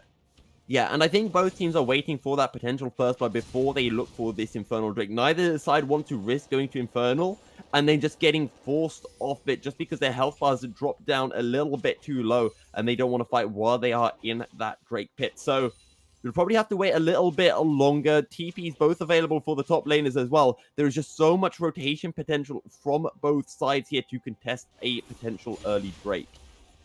Now the scatter lands from Yuya, but that's pretty much just clearing the minions out. All of them are gone, and now Cyrox is in the area. What's the plan here for the Graves, do we reckon? He's gonna wait for a dive maybe to respond. Oh, actually, no, he's gonna get lanterned in as Blackpink goes aggressive once again. Ronkas running the wrong way here. It is going to go down in the end, doing a little bit of damage before. But there's the hook. It's been delayed for such a long time. The Flay comes in and Levi will escape because neither Cyrox nor look Yuya at the look TPs. interested. Here's the TP in behind him. Corki with the package as well coming down. Rosara also on the way as Yuya goes down to Jojo. Jojo has to get out of there because he's tanking up the turret. The hook lands once again onto Jackal, who has to use the package to get out of there. That's a significant thing that's been blown there thanks to the hook from Blackpink. But here come Jojo and Rosara as well. Fengde looking to try and keep his jungler and his support alive. Rosara goes in, doesn't do enough damage, but there it is. Cyrox goes down. Jojo gets a kill, but will trade his life for it as well. Here comes Evil Yokai down to the bottom side. Fengde, is the ultimate available? Not quite. It's just not quite up, and he's not going to be able to re-engage the fight. And actually has to flash away as Rosara does a whole lot of damage. The Sion going so low and goes down. Evil Yokai going in 1v4. He picks up one, but it's only going to be one as Ronkas comes back from the grave and finishes off the Sion, who's doing the very same thing. And Resolve come out just about on top in what was a very hectic 5-4-3. And Aladar, Scatter of the Week comes in, but obviously there is no unleashed power. And after 8 minutes of nothing happening, both the teams go in ridiculously aggressive. However, let's hold this thought. Infernal Drake is getting taken, but here come Black Lion. Oh, Rosara's got to get out of there. Oh, that feels so bad for Resolve. They're just going to have to give it up. Ronkas is going to try and steal it. It's not going to happen. And Cyrox says, thank you very much. So Resolve, while they won the fight, they probably weren't in a position to try and take the dragon off of it. And in fact, they have lost out. Yeah, and Resolve, they won the battle, but they lost the war. They forgot what the objective of the entire battle was. And let's just break down what happened there. So we talked about in draft, the gank set up that a Thresh can offer to a Grave. And that's exactly what we saw. We saw the Flash Flay come in, into Lantern, easy pick up onto Ronkas. Evil Yokai, I don't think he's going to find much here. Ooh. You never know. Sure about that? Oh, no. Okay, he gets the kill, but is he going to go down himself? Yep. Yes, he is. So Jackal returns the kill there. Evil Yokai not able to get another empowered auto off, and that meant that he wasn't able to pop the Corki quite as quick as he would have liked there. But the 1-for-1 trade with the wave crashing in, probably not the end of the world for Evil Yokai. No, probably not. He gets the kill, so he'll get a little bit closer to that crucial Hextech Gunblade. But going back to that fight on the bottom side, it was a great initial pick, but then Resolve played so well to instantly rotate down, to not show any hesitation, and go down as soon as possible. They knew Evil Yokai could not roam as quickly as a Jackal, and they were able to win the ensuing fight. But they then disrespected how long that fight took, and the fact that Black Lion could just come right back in and now fight for Rift. And actually, Rosara gets both the kill and the Rift Herald there as Cyrox gets caught with his pants down in the Rift Herald pit, later to become the Baron pit, of course. And I think we're going to head into here we a go. replay. So watch Blackpink. He will drop down that lantern, flashes in with a Flay, no way out for Ronkas, and now they go in. Ronkas tries to go the long way around, but he's just never getting out. Blackpink lands another death sentence. He finds a Flay as well, but Yuya and Cyrox, they have already backed out. And this is the moment where the TP now comes in. TP instantly channeled, but here's the thing. Jackal is already here, and the Haymaker comes in. Yuya gets instantly deleted, making this a 4v3. The pulls come in, the Flay under turret, but the package will take Jackal back out to safety. And this is where Black Lion should have then just played safe. They didn't need to go in. It was never going to work out for them, but they just get that little bit too aggressive at thinking that Evil Yokai would get down a little bit earlier. Yeah, and there was some really nice play from Rosara throughout the fight. We just saw some of it under the turret there, getting quite a lot of damage and able to kill Cyrox off in the end. And then landing some spears here onto Fengdian does a whole lot of damage and eventually takes him down with just the auto attack on the end there as well. I think Rosara really played this fight really nicely and was able to take down Evil Yokai as well for his trouble. And I think Blackpink for Black Lion and then Rosara for Resolve were the two players who really stood out to me in that particular fight. Yeah, well, actually, I'm going to go on the other way. It was Fengdian who really stood out to me because why are you going in? You never win out there. Even if you have ult, then maybe you have a chance. But if you don't, you are just going to get poked out. And we talked about how Resolve, they have this poke composition. You can't just run at them while you're low on HP because you'll just get poked down. TP coming in the bot lane. Ooh, Hook's already been used here for Blackpink as well as the Flay. Evil Yokai coming into the background though, trying to take down Levi and Ronkas and will get the first kill. It's 1v3 once again. Here comes Blackpink. Can he take the lantern out to safety? No, he will not be able to as Ronkas picks up that kill as well. Hook doesn't land this time for Blackpink either. And so the Rift Herald has gone down and it has died as well. Blackpink taking a lot of damage from the poke there. But in comes the unstoppable onslaught here. It's going to go a little bit wide, but a huge amount of damage onto Ronkas, who does go down. Fengdian picks up that kill. Gets the slow onto Jackal as well. He looks to continue the aggression here, but can't quite land the smash onto Jackal, whose Earth will take him to safety in the end. But meanwhile, in the top lane, it's Cyrox, of all people, split pushing up here, taking a couple of plates on the top side, getting them into his pocket.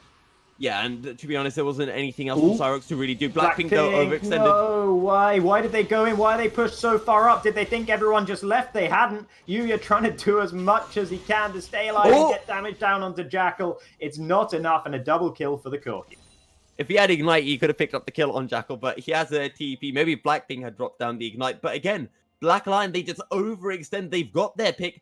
Back out now, and Rosara, he's played so well. 5-0-3 on the Nidalee. And Cyrox, he's got his jungle item, but he's so far behind us. Here comes Cyrox in the top lane. Once again up towards the top side. Jojo has the Haymaker available, will use it. Ooh, I don't know about that one, Jojo. Goes down in the end. I mean, I could see what the plan was. The face breaker hit no one though, which did not help at all. And then the ulti just came in a bit too late. I see what he was going for, but that was not it. That was so well played by Fengdian and Cyrox. They dodged out the main part of the Haymaker. In fact, they might have dodged out all of it. And then they sidestepped the face breaker as well. Beautifully done. And Black Lion get a kill to their name. Now, the Mountain Drake is up, but Resolve, they have a priority over the bottom side river right now. Indeed, and Resolve will use that to try and take that Mountain Dragon down and make it 1-for-1 in the Dragonstone. Yep. Something with Black Lion. Something with Black Lion. But that is going to be the Drake getting picked up. Black Lion, or pardon me, Resolve will pick that one up. So now it is one Drake apiece, and we saw that Rift Herald going the way of Resolve. They returned the favor onto Black Lion after Black Lion turned up and stole the Infernal Drake.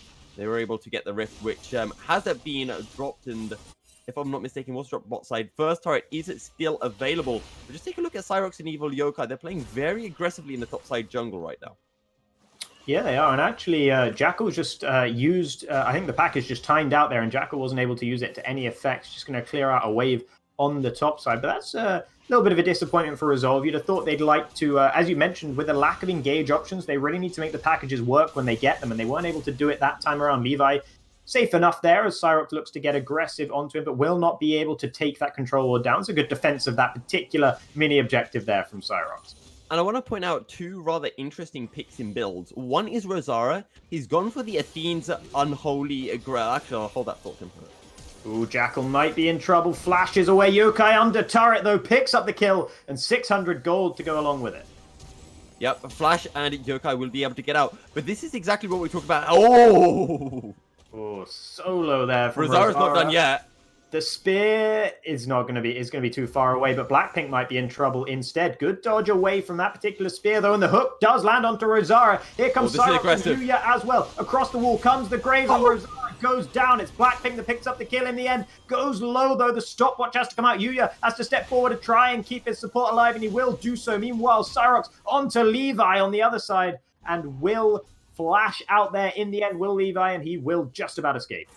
Yeah, so let me go back to my points. Athene's Unholy Grail picked up from Rosara. That is just going to give slightly more healing. Personally, with Rosara being, well, at the time, 5-0, I would have much rather have seen a lot more of a damage item coming through. I wanted to see the straight Rabadons. When you're this far ahead as Needly, I want to see that full damage build coming through. The other interesting pickup is the fact that Blackpink, he has opted to go for the Locket of the Iron Solari over something like a Gargoyles or a Zeke's. And I understand why you don't want to go Zeke's, just because you've got Syndra as your ADC, so it doesn't synergize well. But I think the Locket is also a really good pickup over something like a Redemption, just because you've got so much high poke damage coming through from the likes of Rosara, Jackal, and Ronkus, that being able to have this instant shield could really save a member of your team. And it did come in pretty nicely in that last fight. Ooh, Fengdir might be in a spot of bother here. He's actually going to look to aggress onto Rosara, but I don't think he was aware that Levi was in the area as well. The Unstoppable Onslaught straight into the wall, and he has to flash away under the turret. Tries to land the smash once again. Will get the knock up, but is not going to be able to escape much longer here. Cyrox coming in as well, and Rosara actually has to try and get out of it and will go down. Fengdir will be taken down in the end by Jojo, but that took a lot longer than it should have done. Blackpink and Cyrox with a great response, and in comes a TP. That's Ivory. It's Evil Yokai coming in now. Will be able to get onto Ronkas, who's already flashed. He's in a whole lot of bother there as Cyrox is still alive, and a kill going down for Yuya on the top side as well, and Jackal having a run for the hills, but here comes Evil Yokai. Will not be able to get there in time, but that is a great fight for Black Lion. And again, I want to go back to why are we all of a sudden seeing a Black Lion winning these fights? Well, Aladar, it comes right back down to what we were saying before. Look at the Black Lion item spike. They've got the Gunblade, and they've got the Luden's Echo and Evil Yokai and Yuya. This is when they want to fight. Ronkus is strong, sure, he's got the lethality, but Jackal is not going to be relevant until he has, 3 items. This is the time for Black Lion to find fights, and this is exactly what they're doing, and it's paying dividends for them. Absolutely, yeah. And that fight in particular went really well for them. It looked like Fengdir was caught, but he survived for so long. He did so well to dodge out everything he needed to and be able to just tank stuff up. And I think we're going to see a replay of it here now.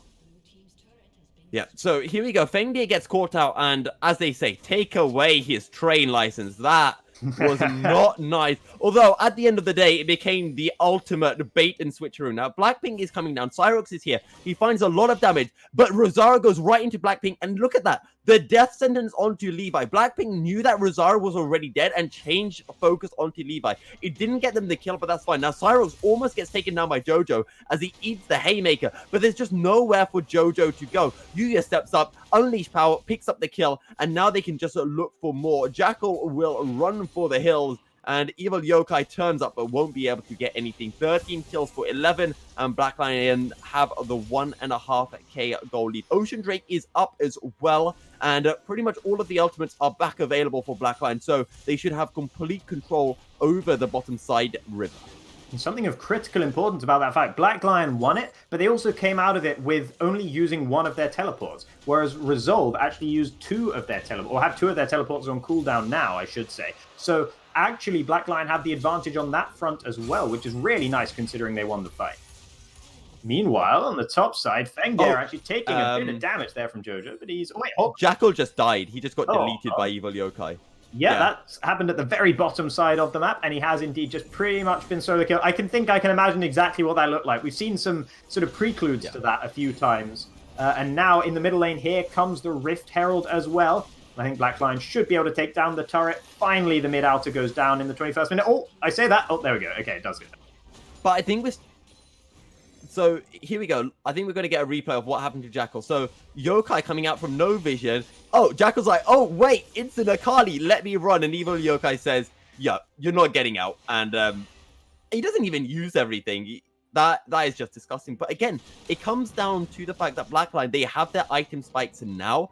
This is when they need to play. And we're starting to see the issues with Resolve Academy's roster, or not roster, their composition. The fact that they've got this poke right now is a point where they need to be sitting back. They need to be farming up, and they need to be waiting until they get strong. Rosara was strong, but he just does not have any support as... Oh, no. Oh, okay. Evil Yokai stopped to clear the ward there instead of... I don't know, I feel like he could have maybe got onto Jackal there. Jackal's flash is back available to him, so maybe Evil Yokai was aware of that, but actually stopping to clear the ward rather than going for the fight was interesting play.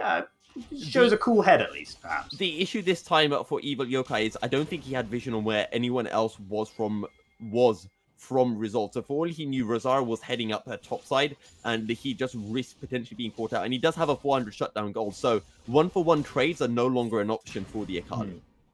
Absolutely, yeah. He is the most wanted man on the Rift at the moment, as Yuya takes a bit of an arrow to the face there, and takes about, what's that, about 1/6 of his health bar, I think, there to the Varus, but I think that's going to be okay. Okay, indeed.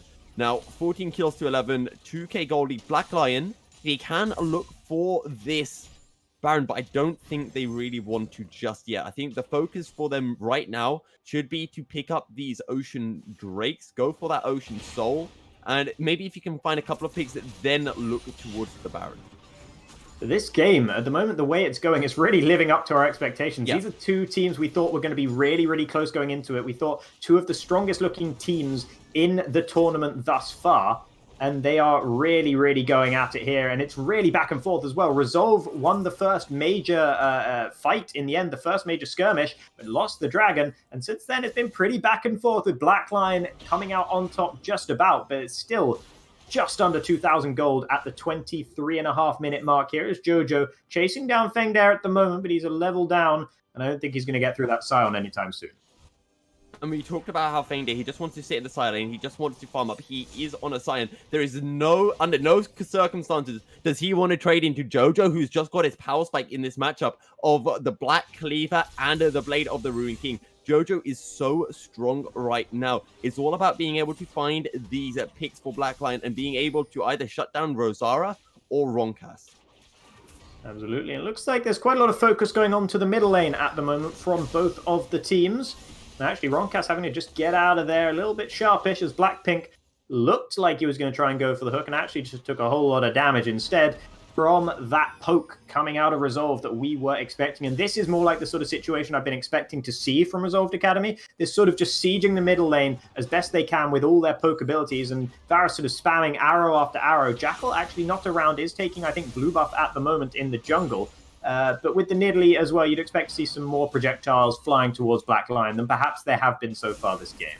And as we just saw there, oh, actually, let's hold this thought. Evil Yokai, might be in trouble. Actually looks to turn it around onto Jackal instead, but will just force the escape from the Corki and try and get out himself, but will get shut down by Jackal. There's the shutdown we were mentioning. Cyrox tries to get in and trade a bit of damage back onto the Corki, but will not be able to do anything significant. So that's pretty nice there for Resolve. Pretty major win for them with that pick. Yeah. Sadly for Resolve, they can't then look for the Baron. It's just too early. However, Cyrox, what are you doing? Is he going to go down here? Oh, Rosara going solo. There's redemption as well, and he will get the return kill, but Jackal comes in, stops Cyrox's celebration short, but nevertheless, Cyrox will be feeling pretty good about that, I think. and if that redemption was played slightly differently, I think he could have survived because he would have been able to keep the flash up as well. But so nicely done. And if Cyrox got taken down there, that could have been resolved picking up the Baron. As it is now, both the junglers are down with the Ocean Drake having spawned up. And honestly, I think Black Lion should have a priority for this. Both mid laners have a TP, don't forget. Of course, but Cyrox and Rosara both being down, it's interesting whether either team's actually going to risk it with their junglers not alive and available to them. No smite for either team, and which team feels stronger about it. They have Black Lion have started up the dragon ever so slightly, but they've just done one auto attack to it and then not continued thereafter. So I think both teams are just going to have a bit of a truce while they wait for their junglers to show up. Yep, they will indeed. And Cyrox and Rosara both heading down. Both of them are level 14, so smites will be doing exactly the same damage. But again, you've got a scatter of the week from Yuya that can deny Rosara coming in. Here we go. Ooh, and already the dragon goes down. That's going into Black Lion. That puts them onto 3 dragons and on soul point now for the next one. Oh, good flash away from Yuya there to avoid the corrupting chains from Ronkas. I think that's pretty much the first time I've seen that spell so far this game. And it was almost used to great effect. And now the turnaround. Backside, here comes Feng there, looking to try and get as much CC down as he can, but it's not going to be enough. Corki does get hooked in though, and there's Evil Yokai picking up the shutdown already. Jojo transports Fengdare over the wall, tries to put him in a dangerous spot, but he just flashes out himself. Cyrox is lurking in the shadows. What's he going to do on the Graves? Is he going to go in one before hit? Oh no, he missed the Q into the wall. He's face planted that one, and now he has to turn and run for the hills. He is going to be able to escape for the time being, and I think that's going to be that for that particular fight. It'll look like an awful lot was going to happen, but in the end, it was only Jackal that lost his life. And again, this is what we talked about in draft. When you look at the side of Resolve, their two engaged potentials are the Chains of Corruptions and the package. If they're both down, Black Lions can engage, and it's really, really difficult for Resolve to turn it around. Just because Resolve, they don't have the team fight comp right now. They have a poke composition. Jungler battle once again here as Rosara is trying to take down Cyrox, but he might have bitten off more than he can chew. He's kiting in and out of the fight right now, but I think he's just going to give up on that one with the honey fruit as well for Cyrox, sustaining him through that one. So once again, just yet another fight. It seems like the last few fights, they've always been so nearly something major happening and then not quite in the end. Yeah, just wait until Cyrox completes this death stance. He's pretty closer to doing so, but he still has a little bit of a way to go. Once he has that, then he should be able to trade into Rosara, as I think he's a little bit behind in the goal department versus his jungle counterpart. Okay, Rosara may be in a spot of bother there, but Blackpink doesn't elect to throw out the hook, and Yuya doesn't elect to throw out the scatter the weak either. Oh, he will do now, actually, onto Levi, but here comes Ronkas. There is the Lantern, though, to take Yuya to safety, and that will all be okay. But actually, yeah, thinking about Cyrox going for that death stance. We'll talk about that in a moment, because the hook lands onto Rosara, and Rosara gets taken down even through the healing. That could be huge for Black Lion here, as they now have a jungler where Resolve Academy's jungler has gone down. Fengdare looking to press the advantage here. Really, really good use of the Soul Furnace there onto Ronkas to pop the Edge of Night before getting the Unstoppable Onslaught onto him to CC him down. Baron. Really nice from Fengdare there, and now they can surely turn to Baron here. And I think I owe Black Lion an apology. I said, you know, they were 2-0, but only because they played on day one against the easier teams. But they're proving me wrong, showing just how capable they are. And they are really taking it to Resolve Academy. This game is not over yet, though, as Blackpink just tries to zone a Jackal and Levi away from the Baron. Yeah, Jackal wants to be able to put down so much poke into the pit. If he could just get his rockets into the pit, he'd be doing so much damage to the side of Black Lion, but he's not able to do so because of that zoning from Blackpink. Really nicely done to keep Jackal away from anywhere he could pose any sort of threat. And the Baron will go to Black Lion pretty comfortably. Resolve Academy looking to respond in the middle lane by taking a turret, and Jojo actually took a turret in the bottom lane and pushed the wave all the way in as well. So it's not the end of the world for Resolve Academy, but having lost that Baron is pretty big.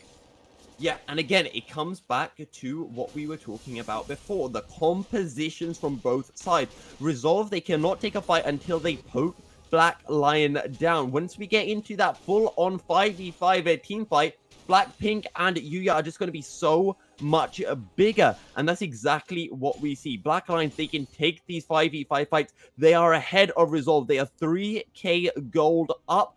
And Yuya, Evil Yokai, and Cyrox are massive.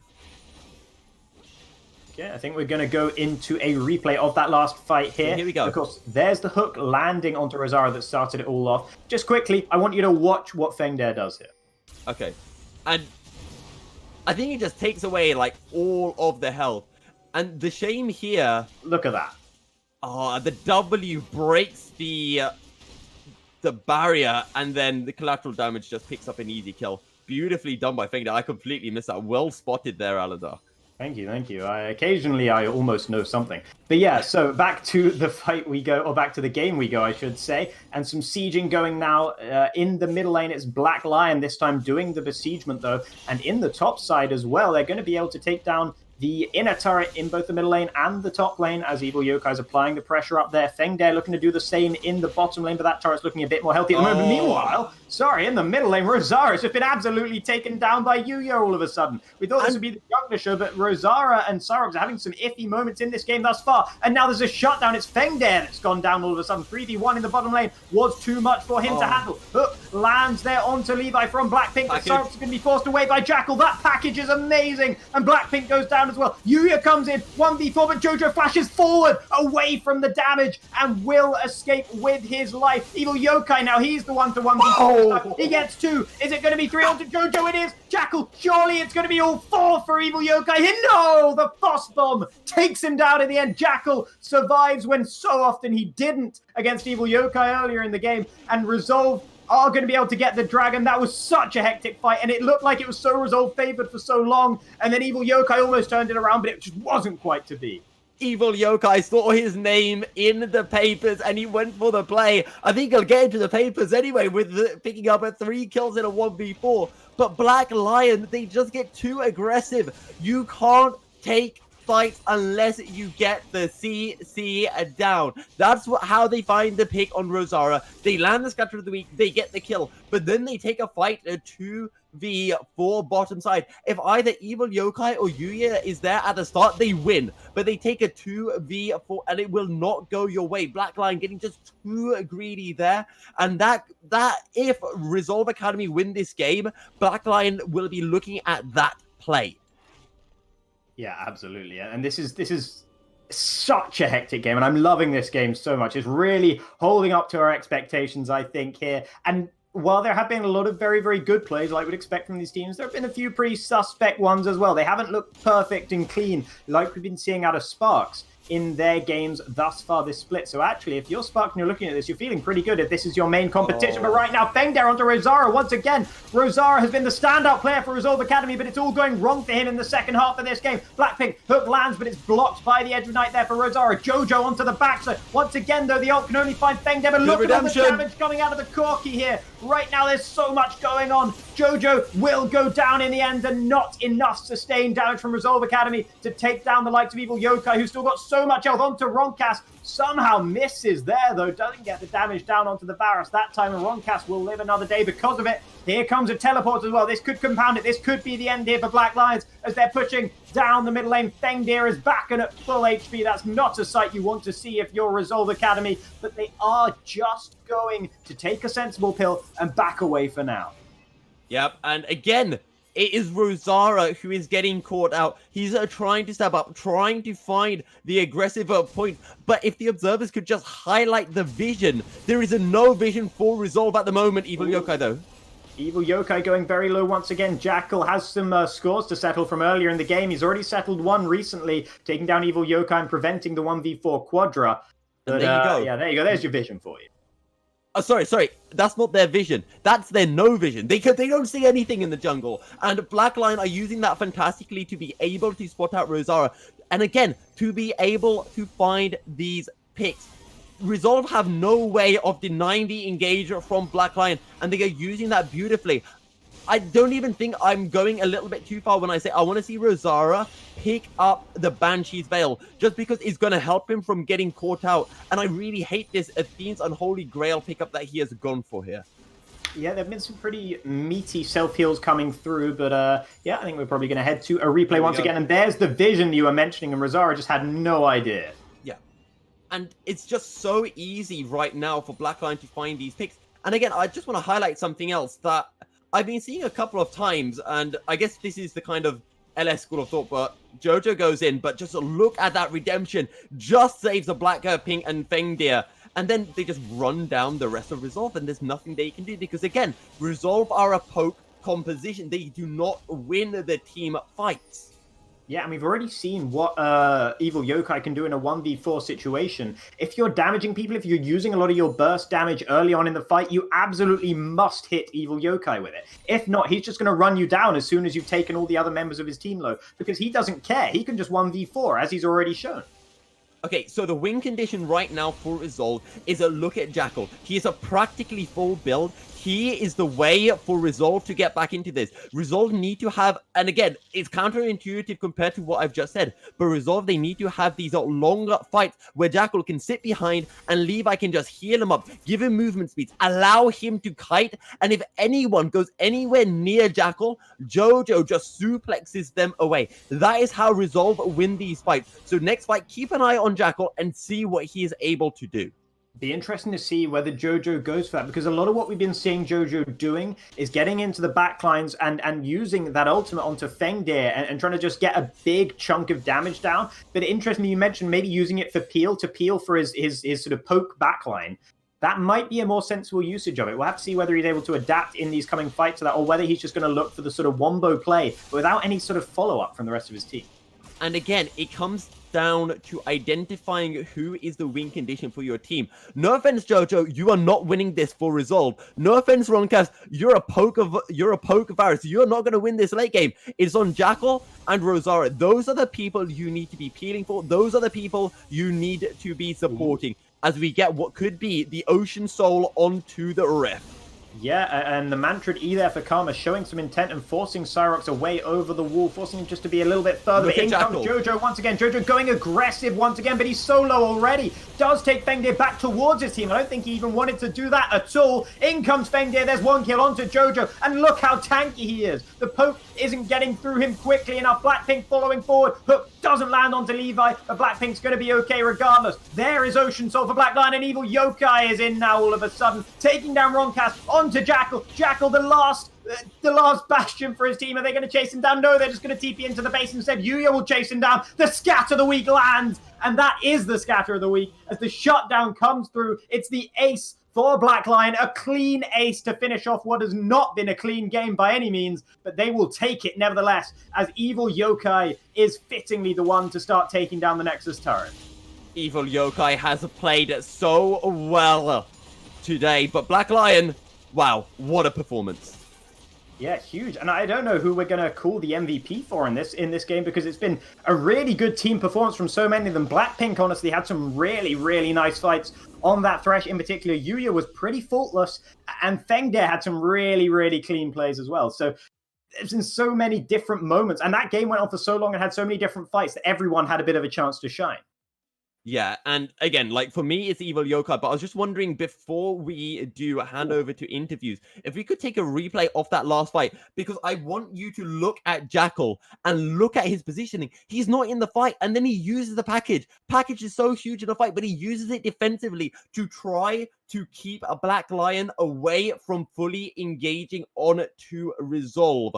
And I think we have the replay ready. So just look at this. Look at where Jackal is. He's on the bottom side of the drink. You can't even see him in your screen. And here he is. It doesn't matter because Jojo has already been taken down. The Valkyrie does nothing because that's a sign ulting over it. As soon as the Valkyrie ends or the package ends, Blackpink just steps forward and it's already over. And that's the issue. They take a fight when they're not ready. And Resolve, I just don't think they identified what their win conditions were in this game.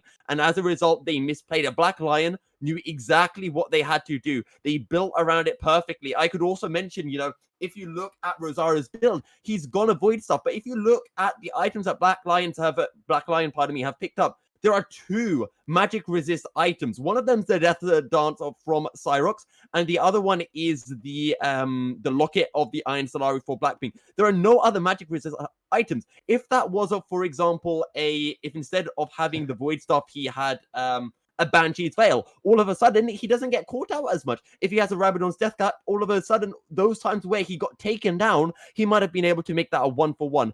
I don't like the Athenes, and I don't like the Void Staff from Rosara here. Strong words in that case. And for someone that we were really expecting to be one of the players who could potentially take over this game, and I think we just saw what happens when Rosara tried to play the same way he played the first week, with all that sort of aggression, taking certain calculated risks. But in this case, they were perhaps a bit less calculated, because Black Lion are a team that are going to punish you a bit more if you make slight missteps. And we saw that happening to Rosara quite a lot, and particularly in the second half of the game. It's almost as though Black Lion sort of worked out Rosara halfway through, adapted to the way he was going to play, and started to play around it themselves. And I think that was a pretty smart adaptation from them. And I think they just played the game out really well after some shakiness at the start of the game. Of course, there were some moments of kind of fiestering as well, but who doesn't like that? And again, you look back to that early game, Rosara played brilliantly. Jackal played brilliantly. Jackal was 3? I think he was 3-3 at one point. And that's great for a Corki early game.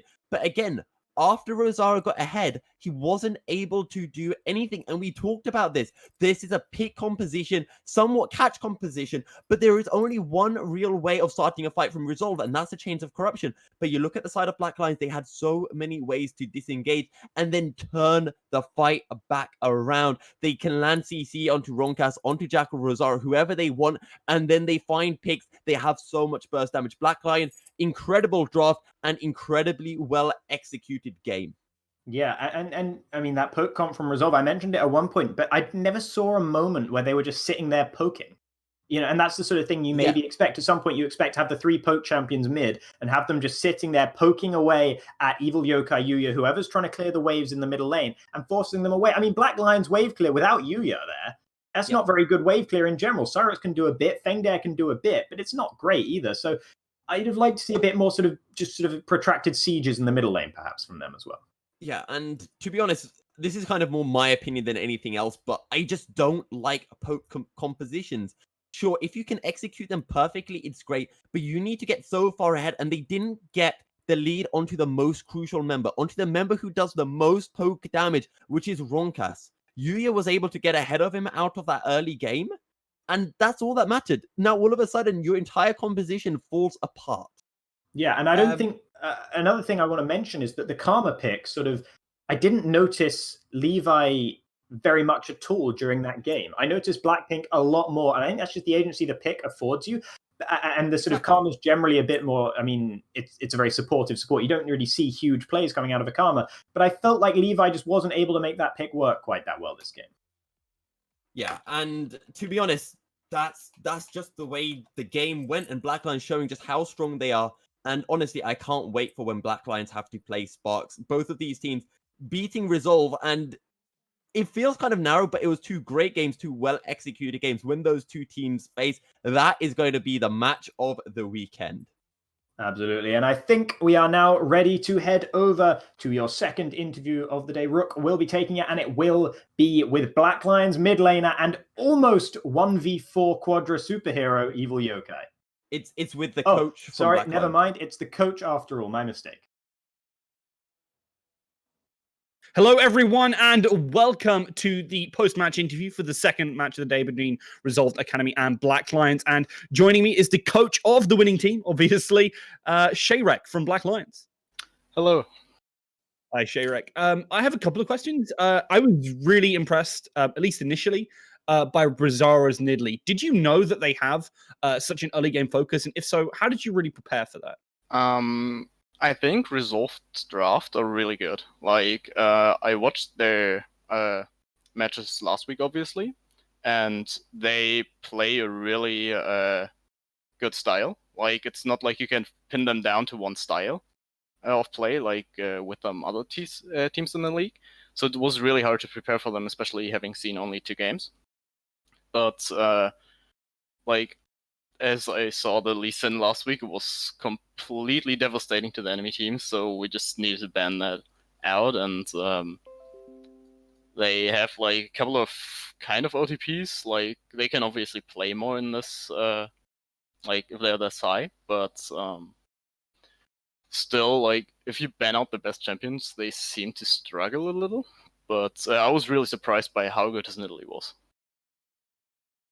You have a kind of strategy to shut that down, because I the way you picked up the Graves, obviously a very strong pick. Do you that's obviously viewed by a lot of people as quite blind pickable, but it seemed to get a little bit abused early, and it just wasn't able to move around the map and influence that Nidalee enough. Do you think there are any champions other than maybe Trundle that could really do that? So like we experiment a lot with a lot of different blind picks. I think Graves is one of the strongest right now, but we don't prefer it usually in a lot of the games. It's just pretty much something which we don't prepare too much because we don't seem to get it as often, and our team just doesn't have a lot of priority on it. Like, but overall, there's a few junglers who can like match Graves. Like Nidalee is one of the best matches for Graves since she's AP. And Graves only stacks armor through his passive, so Nidalee is a really good answer. And as well, her clear speed is as good as Graves, if not even better. even though she falls off in the later stages of the game, so the power spike is completely different there.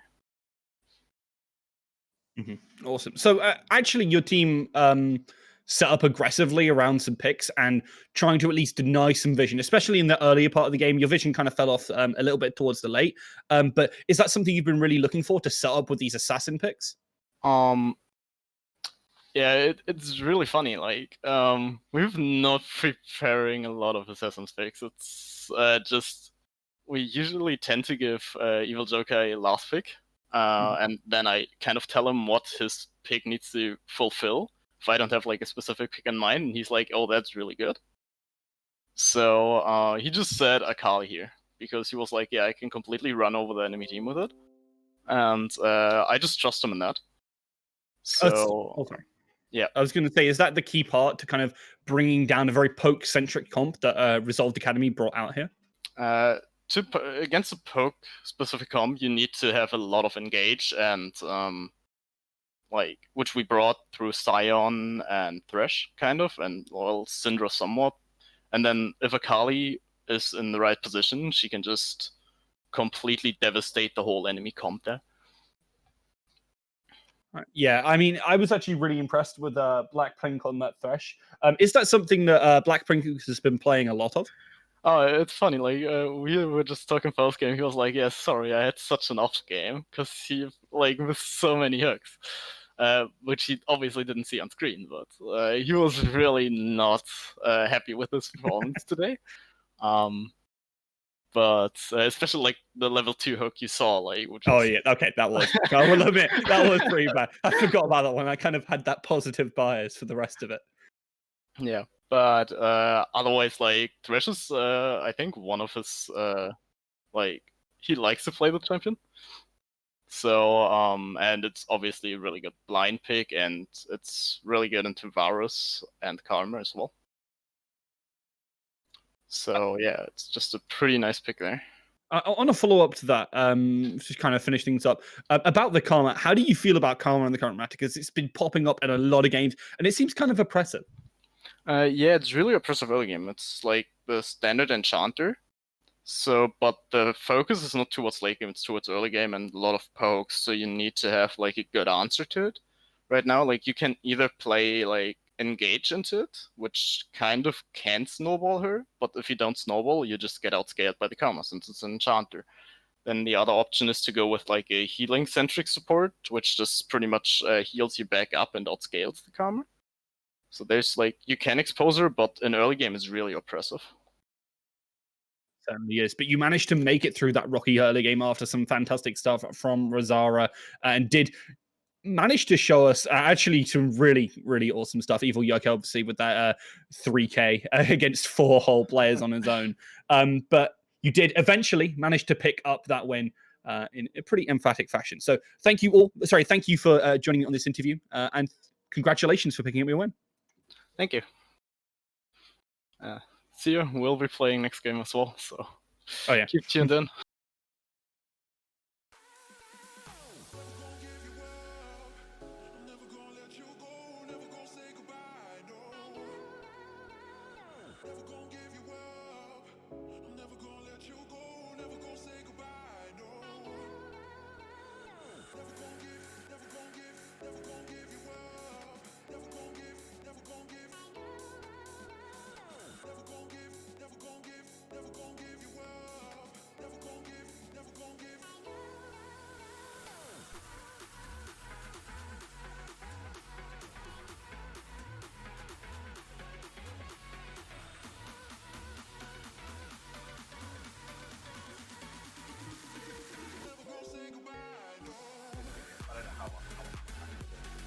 Because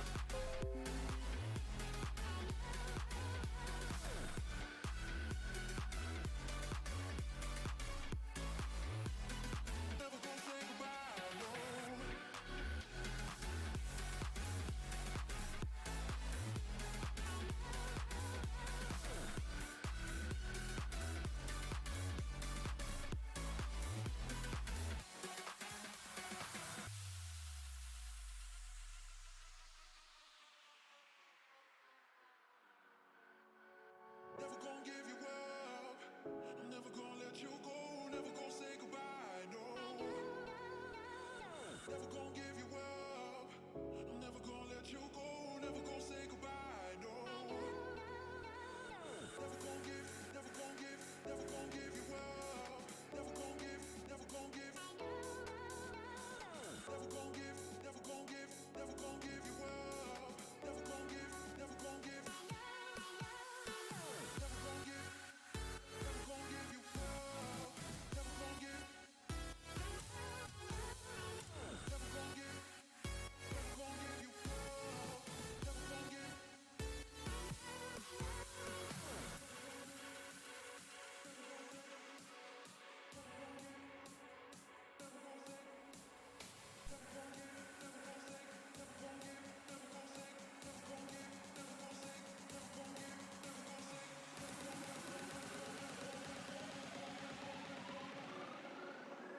Never gonna say goodbye, no.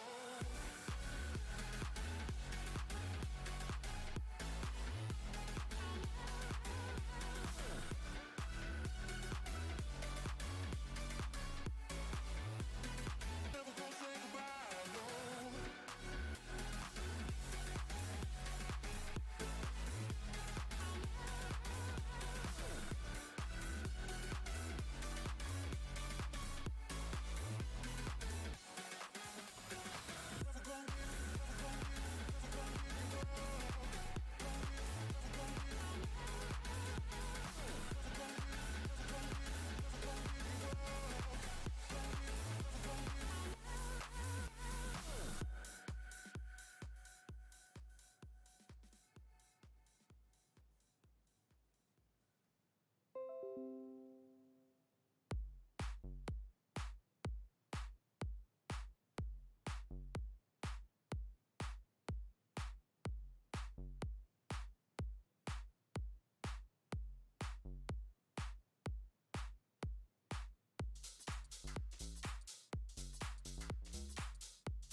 Hello, ladies and gentlemen. Welcome back to the Square One Champions League. I'm Viperud. I'm joined by Temporal. Massive thank you to the guys on broadcast before. But I moved on to smashing games. Temporal, Black Lion versus Split Raiders. This is going to be an absolutely incredible matchup.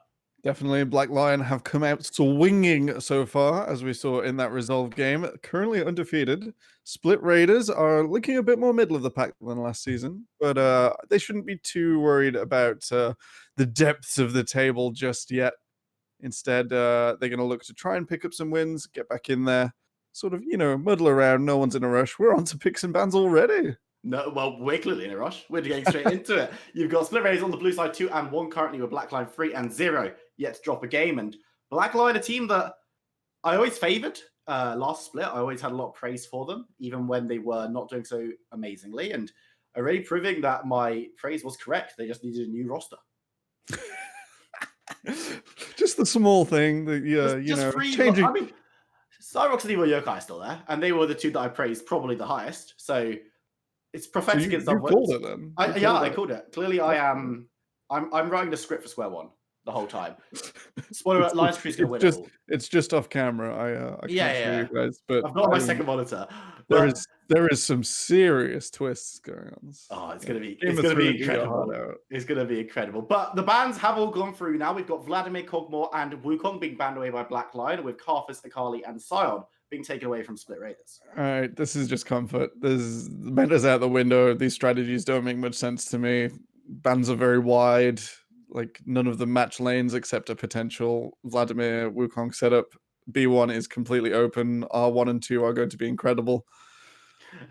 Wukong is a very strong champion on its own. We're going to see the Yuumi being the first pick priority, which does set up for some very strong bot lanes, especially if you look across. The only ban from Marksman is Kog'Maw, which isn't traditionally the banned pick. You have to get the Ezreal away if you're Black Lion in order to stop that crazy lane. They can match with something like the Karma that is being hovered right now. Going to be locked in. I'm the Prophet once again. So Black Lion clearly not confident in a Kaiser lane, because they could have just picked Kaiser instead and made the Ezreal Yuumi the dive target. I'd maybe also like to have seen a Gragas for Black Lion there. Like a diving jungler really just makes Yuumi lanes absolutely horrible to play. At this level, I don't expect like the nuances of the defense to come out. It's going to be kill person, cat falls off, kill cat. With Graves being locked in as well, another strong, aggressive jungler. We've seen the Nidalee and the Graves both being played today. A lot of people are favouring those champions at the moment. And of course, there are other picks in the jungle available. So expect to see the Marksman coming in here as well from Split Raiders to make the standard kind of first round of picks. Just pick Kaiser. Black Lion have counted themselves. Just do it. Just lock in the purple lady. Are they listening? Are they? They're not. Oh, a different purple lady. That'll do. You were breaking up for the coach who was listening in. So they have gone for the Syndra. Marksman Syndra? Not with Yuumi. Not with Yuumi. Thresh got through picks and bans as well, though. So committing to Yuumi on B1 when Syndra is open is a bit of a head shaker for me. But this team seems fairly confident that Yuumi will work out. Maybe enjoying that Yuumi Graves roaming duo, which works oh so well. But Yuumi Kaiser can set that up as well. So I think maybe they should have been more confident in that. Graves wasn't banned, Syndra not banned. So we have a bit of a fiesta on our hands. Aphelios will be the R4.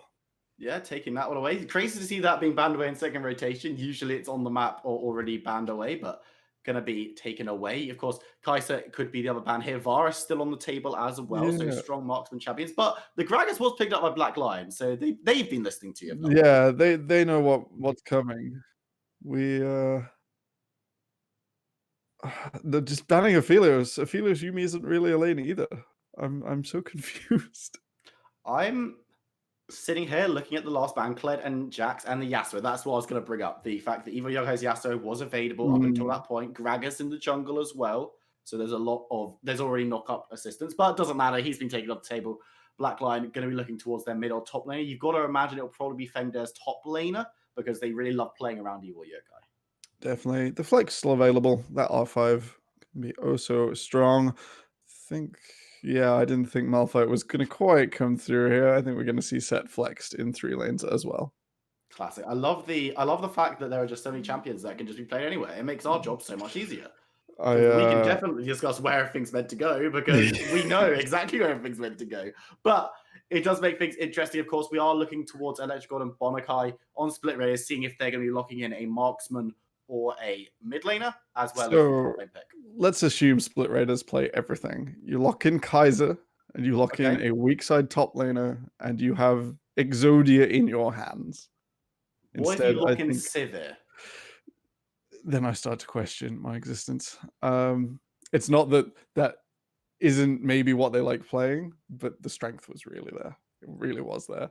Sivir can play a pretty good weak side. Obviously, it has the potential to just grow exponentially with the Yuumi, go 400 CS, and then Sivir mode enabled.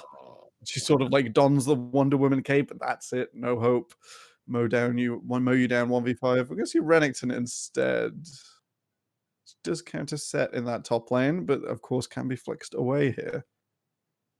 Yeah, they're going to decide if they want to put Set in that matchup, which can be a little bit difficult early on, or if they're going to look to keep him into the support role, potentially even elsewhere. But with the Zare, the Azir lock-in got baited there for a second. Does mean it's Okay. probably going top. Yeah, I hope so. I had a moment there when I just thought if you lock in Zed, you're going to have a very Interesting questionable time. time. Instead, Azir, pretty much the only mid laner that Syndra can't auto priority on at any stage. At some stages, like at each of them, especially when Lost Chapter comes down, has that moment or a snapshot window of sort of able to shove, force a dragon, force an objective, something else. It is definitely what Evil Yokai wants to be on here. Otherwise, you enter the Syndra zone, and as we all know, it's a little bit dangerous in there.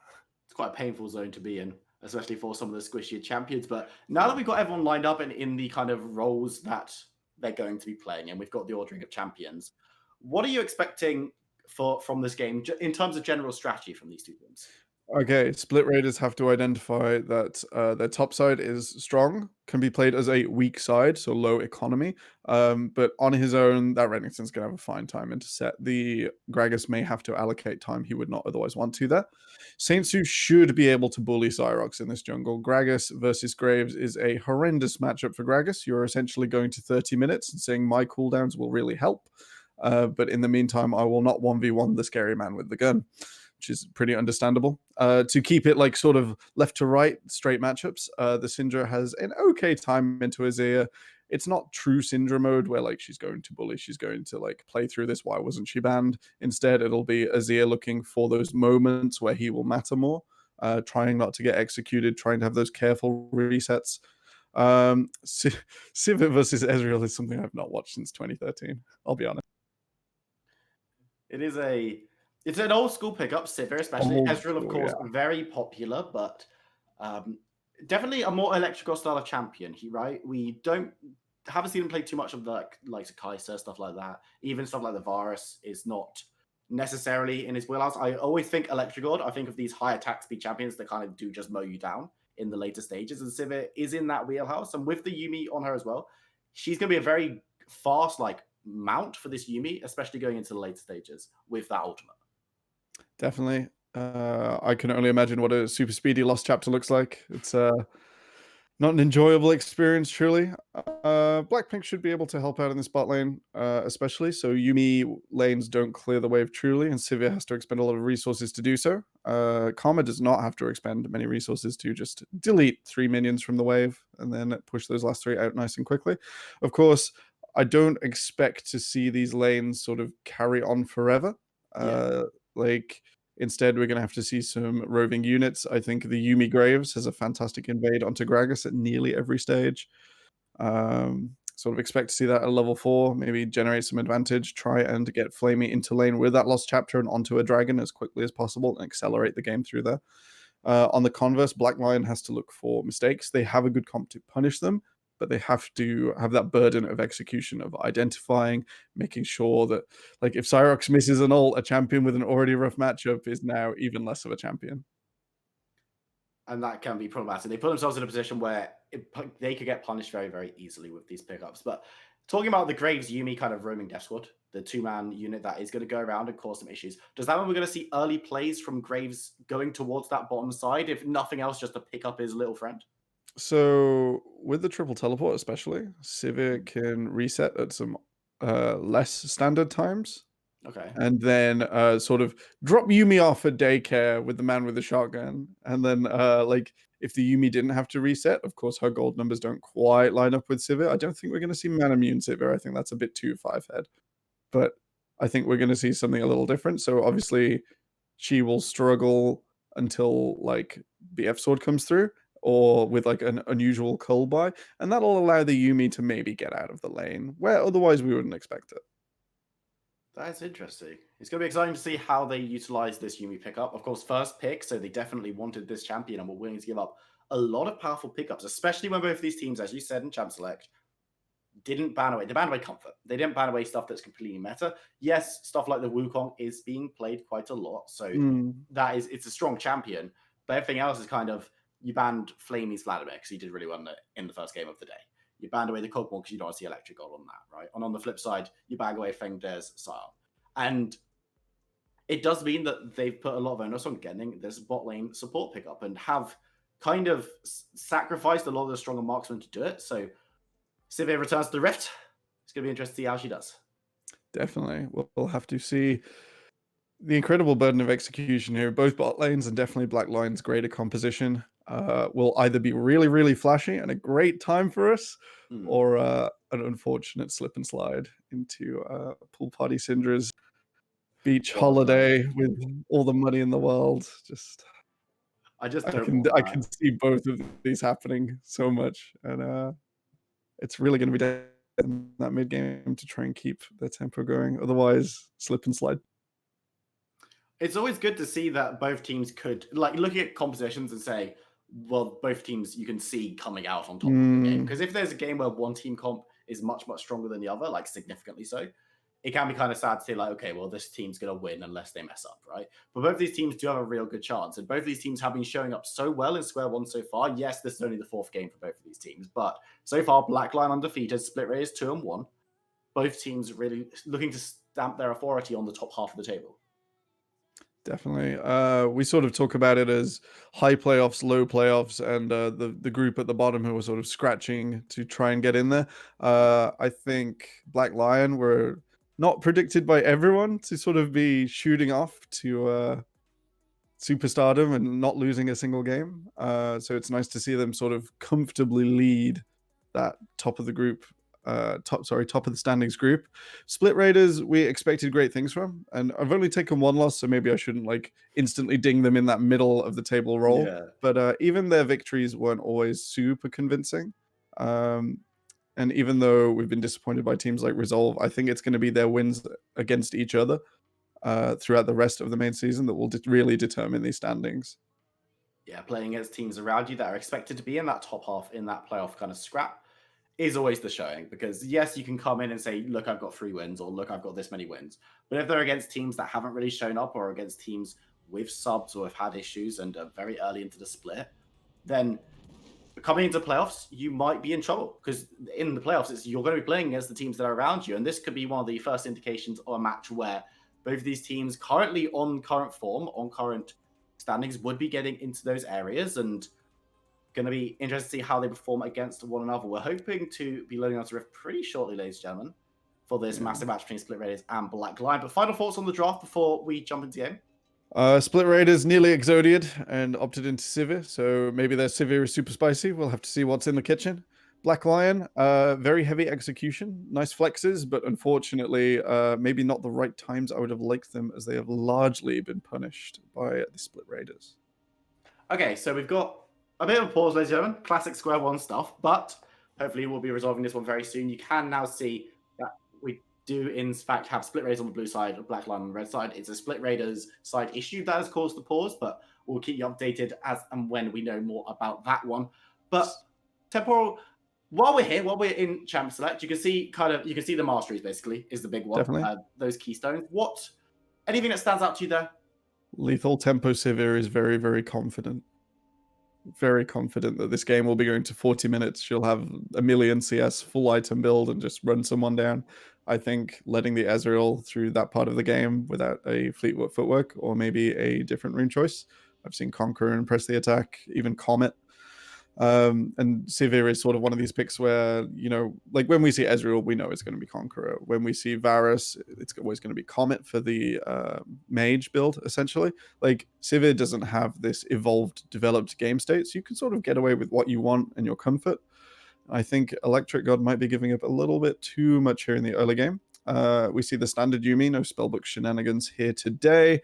Maybe would have liked to see Flamey on a different rune, but the Electrocute is pretty cookie cutter, pretty standard. Saint 2 is on the Phase Rush, which is the correct choice. Lawless with Conqueror, it's fine. Fengdare has gone for this Grasp, so expects to sort of make the most of his top lane trades on and off timings. I think I like the Grasp here. I don't think I would have chosen the Conqueror, as we do know Renekton always winning in that 1v1. The shield breaker on his, it's not Slice and Dice, what's it called? Viper, do you know? Oh, I have no clue. I'm not milky. I have no clue.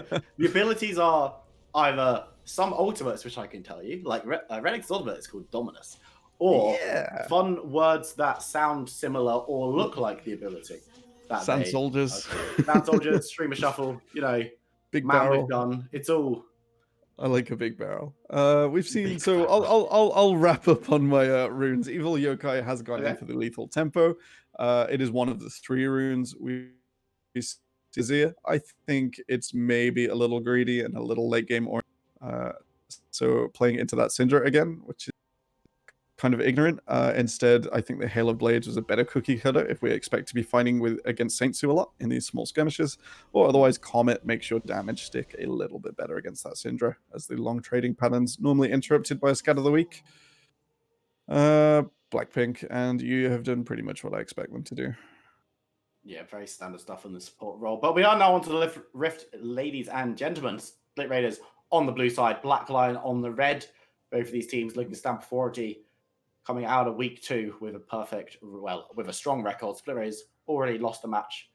Not early today, though. They managed to pick up a win today, as did a Black Lion, who do themselves have a perfect record. Both junglers starting on the bottom side.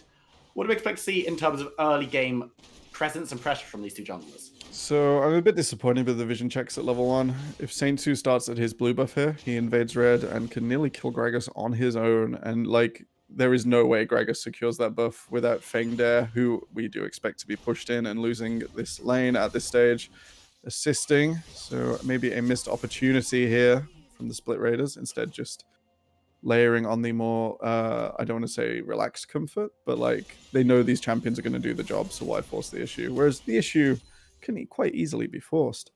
Looks like we're going for a more full clear from Saint Sue here, so we'll have to see if he instead plans to just meet at the crab. Cyrock's full clearing is maybe the answer. Action in the bottom lane. Some pretty aggressive stuff in the bot lane. Electric God has to flash away. Bonakai healing as well, but do trade it away from the Ignite. So some early aggression from Black Lions gets them the resource advantage. Definitely. I'm not really sure how Sivir Yuumi is meant to work in these early games. Maybe I'm showing my ignorance. Does Yuumi not pick up potions at the moment? Yuumi, I don't think it has to, just because you're spending so much time safe and not getting attacked. And if you're knocked off in the very early stages, you're probably dying anyway, right? Yeah. Okay. Because I can sort of see it, but at the same time, I just had to think for a minute. Ooh, Electric God actually taking a lot of damage. Exhaust has been used. Will Electric God stay alive? We'll be able to. Hot running down just to make sure that she doesn't tick over the edge. But Black Lion really causing some issues in this bot side. Definitely. I'm having some technical issues on my end, so I think I'm just catching up to the stream at live. Lawless not having the best of time in this top lane. Should be able to, at the Renekton El Clasico level 3, trade quite easily here with Feng. Let's see if he decides to go in. It is pretty low, does need to be careful. Feng has the level 4 as well. Bonakai stopping Yu's back, which is always irritating. Of course, teleport on Sivir does mean that she's able to safely go back, pick up some boots, and then jump right on in. But still, Black Lion are dominating the Rift top to bot right now in terms of pressure. We can see Azir has pushed Syndra in as well. So always nice to see Cyrox happy to be taking that bot side scuttle. And the top side one as well. Going to go back with Graves moving towards top side. Fengdare marching away from the situation. Should be able to just walk off. Saint Sue. Not the sneakiest of gank paths there, but Fingers crossed, right? I think I'm all synchronized again. A teleport into the bottom lane. Will be Yuya coming back. Syrox waits nearby. I think this is an okay time. They know this top, this tri-brush isn't warded. Flash forwards here could spell disaster. Electric God's gone pretty far forward, does have the spell shield available, damage coming through, but Syrox holding the body slam until the spell shield has been used up, and Electric God will be burnt down. First blood going over to Yuya on the Ezreal, just rewards for domination of the lane so far. Alright, a reasonably good timing there with the Predator. We do normally like to see like the one side clear back and by, but instead delaying it a little further. Catching Electric God and Bonakai off guard. Saintsu will manage to get some camps back, but it's not what he really wanted here. And does allow Ezreal to go back, has gone for that tier option in the bot lane, so going to be stacking that one up a little bit earlier than usual, but doesn't have the aggressive option. Pickaxe, and now damage coming through. Evil Yokai would just slip away. Syrox there to make this a 2v2 if the fight continues. Flamey's out of mana. Yokai not with much left. Yokai's putting some damage down onto Saintsu though, and look, it's Fengdare coming in from the top side, looking to get the engage down. Saintsu has to be careful, going to be dragged back in. That's the first kill of the fight. Flamey gets a massive knockback, denying any re-engage from Black Lions, who are going to be able to get back under their tower before Lawless turns up. Bonakai coming from the bot side as well, but another excellent play from Black Lions. Definitely a fantastic flash facebreaker from Fengdare, managing to secure the kill onto Saintsu. It's not what Split Raiders wanted in this early game. The composition should be able to manage the tempo nicely, but instead, it's kind of falling apart. Lawless getting punched, has now got the level advantage on Fengdare after not reacting to the roam himself, but in the bot side, Electric God once again taking a lot of poke, and this Sivir is having a rough time so far. Definitely the Sivir lane, maybe not standard for a good reason at the moment. God goes very, very low. The heal won't be enough to keep her alive, and it's going to be another kill going over to Yuya. And the experiment in bot side, the Sivir experiment has not worked so far. Saintsu and Bonakai may be looking to return, but it will be a 3-on-2. So side against. It's definitely not the way I envisioned Bonakai and Saintsu teaming up in the early game. We'll see some action in middle. Yokai takes half. Dragon started here. I think this is a pretty safe takeaway. I don't think Saintsu feels like it today.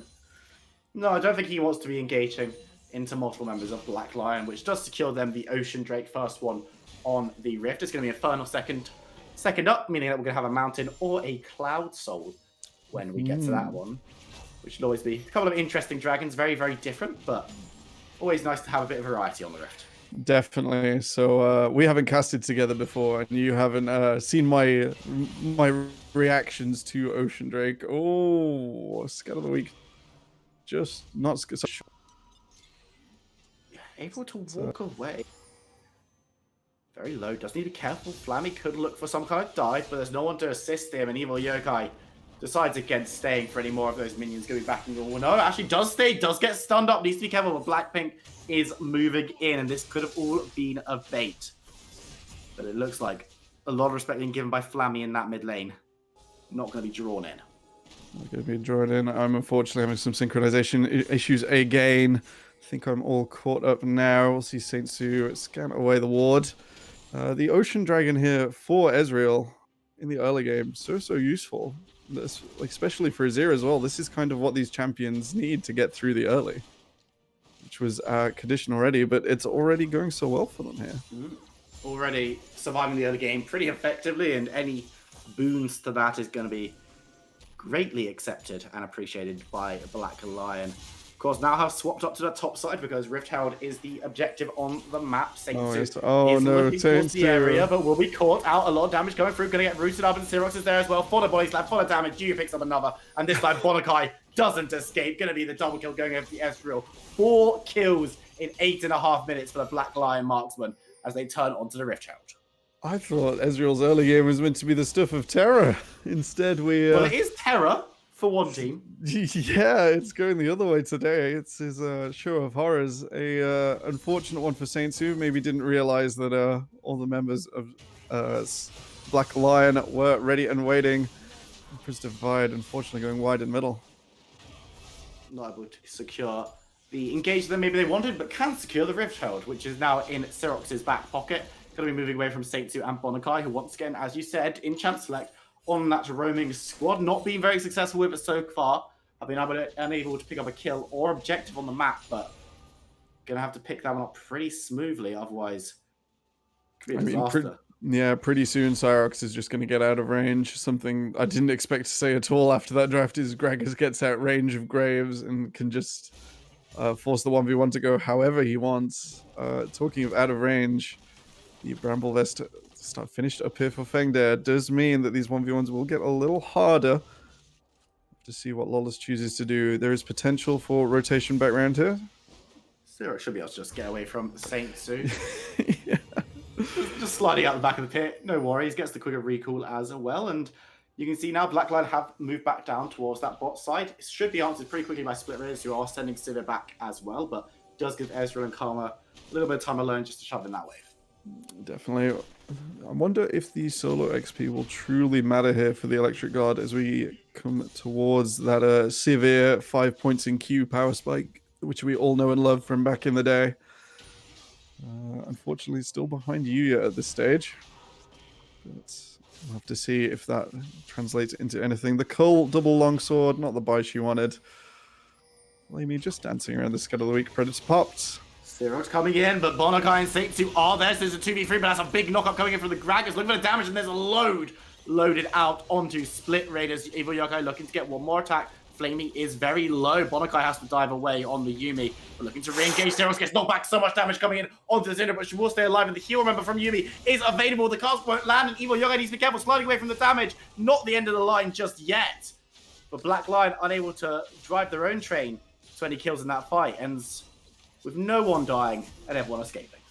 So tense, but it was a 2v3. Even with a small amount of resources, Electric God coming in now, but Cyrox and Evil Yokai were able to completely hold their own, buying time for Yuya in this bot lane to keep scaling away. It's only going to get more and more dangerous for Split Raiders here as Black Lion just continue to scale. Scaling out very effectively. You can look at the gold already. Got about 2.5k gold lead over Split Raiders so far, Black Lion. And it's only 11 minutes in, so... At excellent. 11 minutes, most of it on an Ezreal. You know, Ezreal, very strong early game champion. Known for that early game. It's like, wait a second, that's not correct. Oh no, Electric God. Needs to be careful on the wrong side of the lane. Black blinking Yuya moving in. Going to be looking towards that tower. Maybe looking for the XQ. Can Blackpink get anything? Can get the damage off. So it's going to be a kill going over to Karma. Even Yokai can't steal away the kill from the support there. But Dragon on the menu. Going to be started up by Black Lion. And going to be difficult for Split Race to do anything about this. Dang dare. Maybe we'll collect the 1v1 before the Dragons are even finished. Wallace will back away instead. That's another death or misposition as an objective comes around here from Split Raiders, and you've really got to wonder if they're not respecting these times and sort of the cooldowns on the map, like Dragons, Herald Spawn. So it's cost them a lot here. It is what their composition is meant to do as well. Yeah, clearing out the wave bot so that Riptail can get the charge. First tower going to be taken at the 12.5 minute mark by Black Lion in the bot side.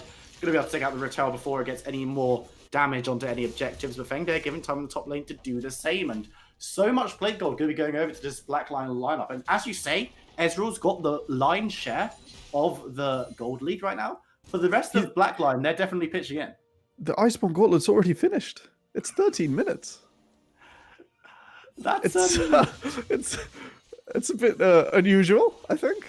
The Death's Dance will be coming through at like 16 minutes at this pace. It's going to be very, very difficult to deal with Ezreal because you're not even particularly going to be able to get on top of him to blow him up at this stage because it's going to be able to cut you away, staying safe, has a lot of support, and as I say, the supporting cast from Black Lion in this game has been playing very, very effectively. It's not like Ezreal's their only damage dealer, but he's just so far ahead of the curve. Even with Flamey and Fog of War there, doesn't feel confident going for Yuya, as Blackpink's healing and shielding, even further invigorated by this Athenes, will just be too much. I really don't know how they're going to plan to get onto him. Oh dear, Cyrox caught out, though no ultimate, no collateral damage being done to the Gragas, who does manage to get away as Blackpink moves up to support. But in the top side, Fengdare wants to remind everyone that he's still playing this game of League of Legends too. Is moving up, but not going to be drawn into a fight with two members of Black Lion. He's not Yuya. He doesn't want to get involved in that. So in that pick onto Cyrox, we see the Graves sort of standard mentality. It's I've found Gragas in his jungle. I will now push QR and weave a few autos in, and he will die. And instead, Cyrox is just actually at a stage where he can still go even with Saintsu, and it's just not what's meant to happen in this matchup.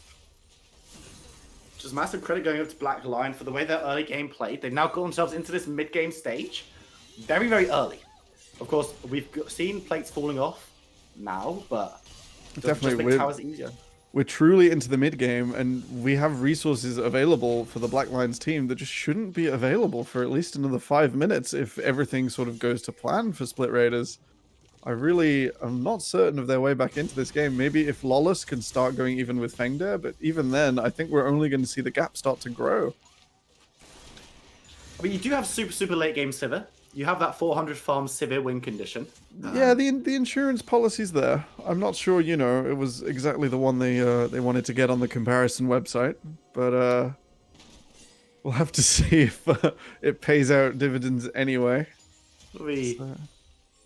It's insurance nonetheless, and It's whether they'll be able to insurance. survive that long with the spikes on Black Lion being so aggressively early is another question, but Electric God needing to farm up and just get back on parity as quickly as possible. Definitely. I do like the lane assignments here from Split Raiders. They have realized that things can only get worse if they start to sort of risk Reddington into these other matchups. Maybe it's a risk to place the Syndra against the set at this stage, so that 1v1 potential can still exist. So instead, we're matching lanes on opposite sides, and we'll be waiting for a rotation for this dragon to come up. Xerox is trying to rotate towards the mid lane, but Electric God does have a friend, and a 2v1, maybe not what he wants. Needs to be careful, the final chapter coming in. Blackpink looking for the damage, looking for the heals, looking for the snares, and Evil Yokai is looking for the divine. Will pick up the kill onto Sivir. Bonakai going to go down immediately after. He's got Imagine dunked away from his team. No chance to escape. Flamey now coming in, damage coming down. Claro damage will secure a kill onto Blackpink, first of the game for Split Raiders. That's all she wrote in terms of that fight, as Black Lions still have the men behind the minion wave able to take towards the turret. And a better fight from Split Raiders, but still losing so much.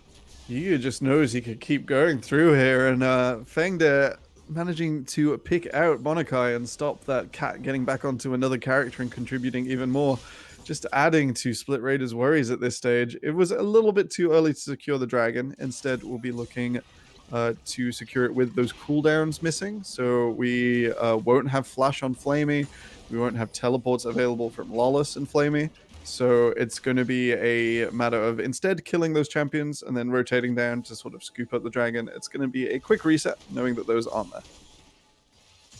Very fast one. If Yuya wants to go back, I don't think he wants to go back. He's just got his man immune. I think he's confident nonetheless. 17-minute man immune, don't mind me. With the Iceborne Vault as well, Caulfield's moving towards that infamous third item, Death's Dance. Third dragon is on the map as well, the first of the Cloud Dragons, and Black Lion definitely have dominance. I was going to say they have dominance over the dragon area. They have dominance over the entire map right now. Everything the light touches is theirs, and a lot of the stuff. And a lot of the stuff the light doesn't touch, because they can feel so confident just moving through. Yuya doesn't manage to steal away the red buff. Saintsu is able to secure it, but even so, Ezreal feeling so comfortable at 17 minutes to just step up and try and steal from a Graves. Just, that's the state of the game we're in right now. Definitely, it is a bit of a shocker to watch.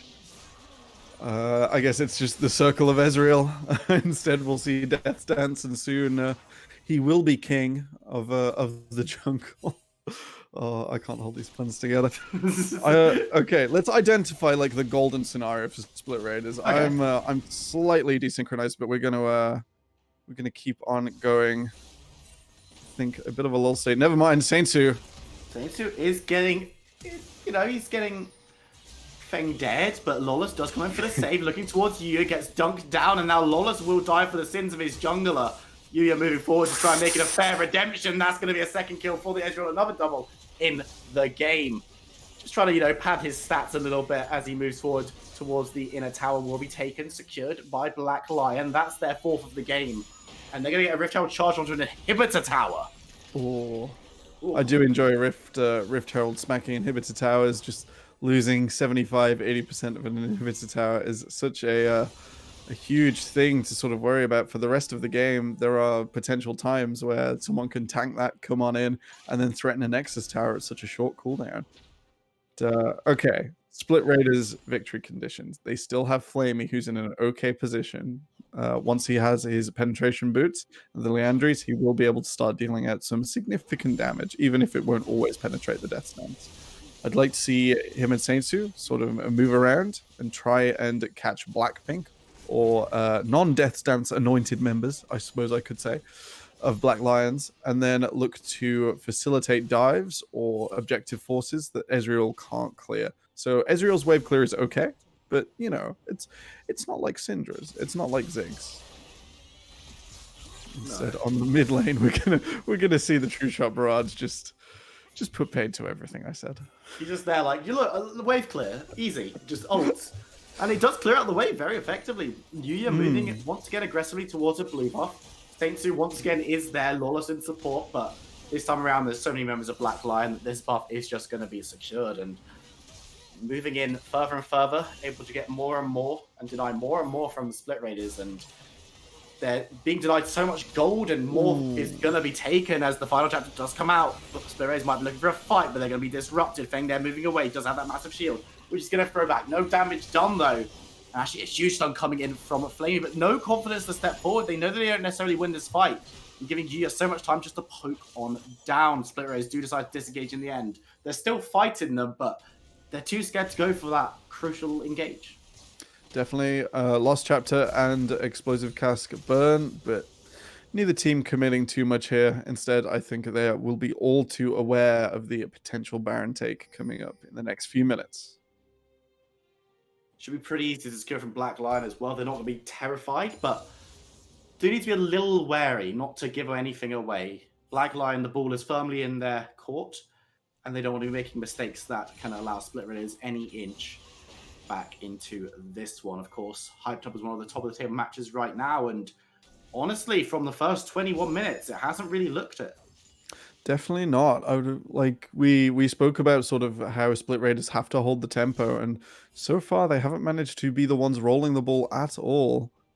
It's going to be a real struggle to get back in here. It's another fault of Yuumi comps we see exploited in competitive this week.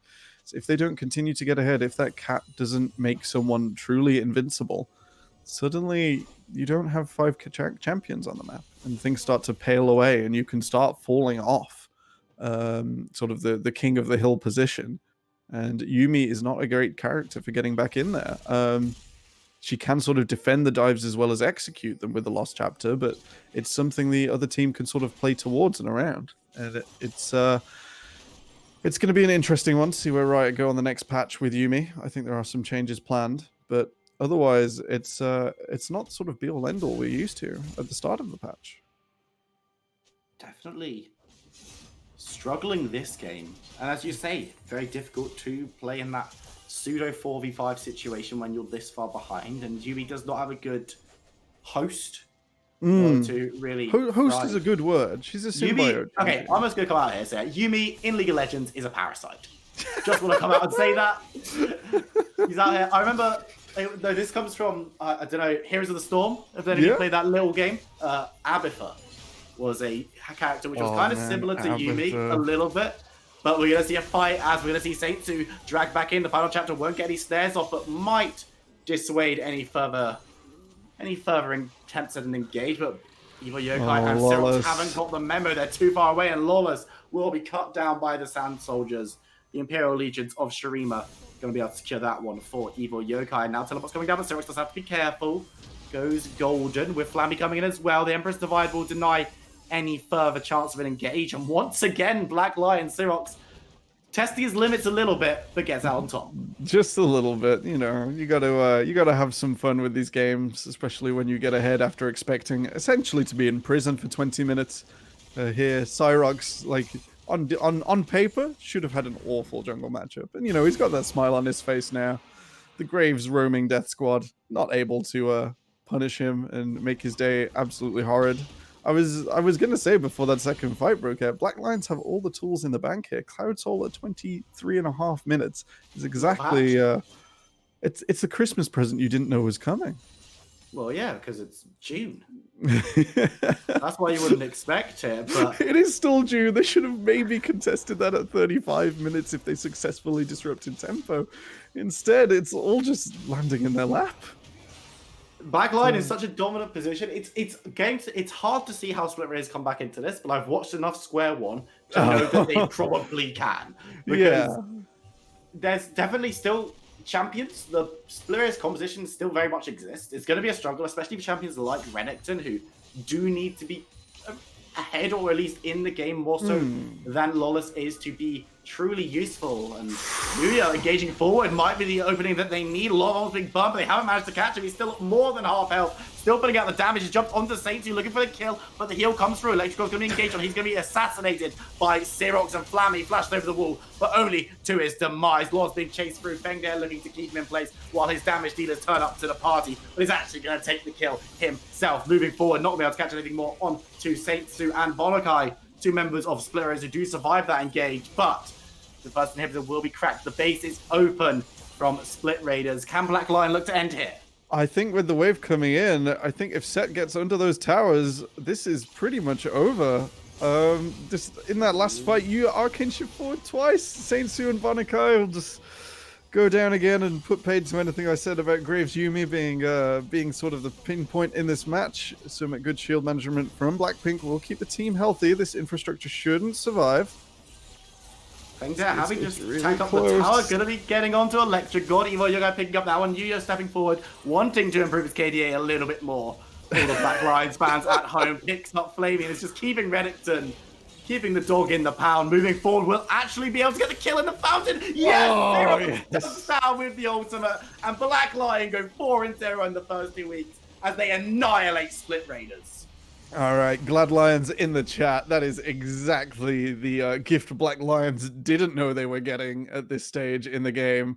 Just so unexpected to have such a dominant performance. The draft was very much backwards and forwards, but I really thought Split Raiders were 1 or 2 picks away from Exodia, and it just didn't happen. Oh, that is a damage graph. That is a damage graph. Ouch. A lot of damage. Ezreal, of course. Very, very strong. This might sound like a very easy question to answer, but it might be actually a little bit more complicated. MVP from that game. Ooh,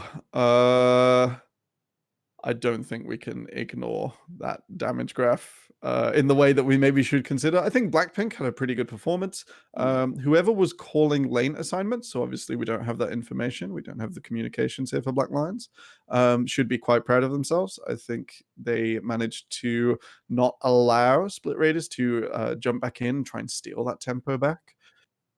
I think you and Blackpink both performed it fantastically. Cyrox generated an extra lead where he maybe shouldn't have assumed he could get one. So Cyrox performed quite well as well. I think any of those three are solid choices. Evil Yokai managed to manage the Syndra quite well. But I really think it's between Yuya and Blackpink here.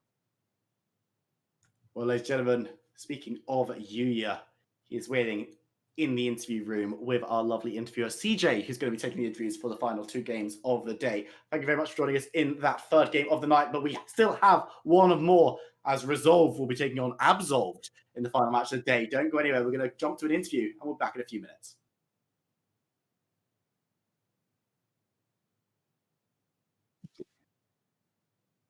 Hello. Yes, are we good to go? Okay, are we live?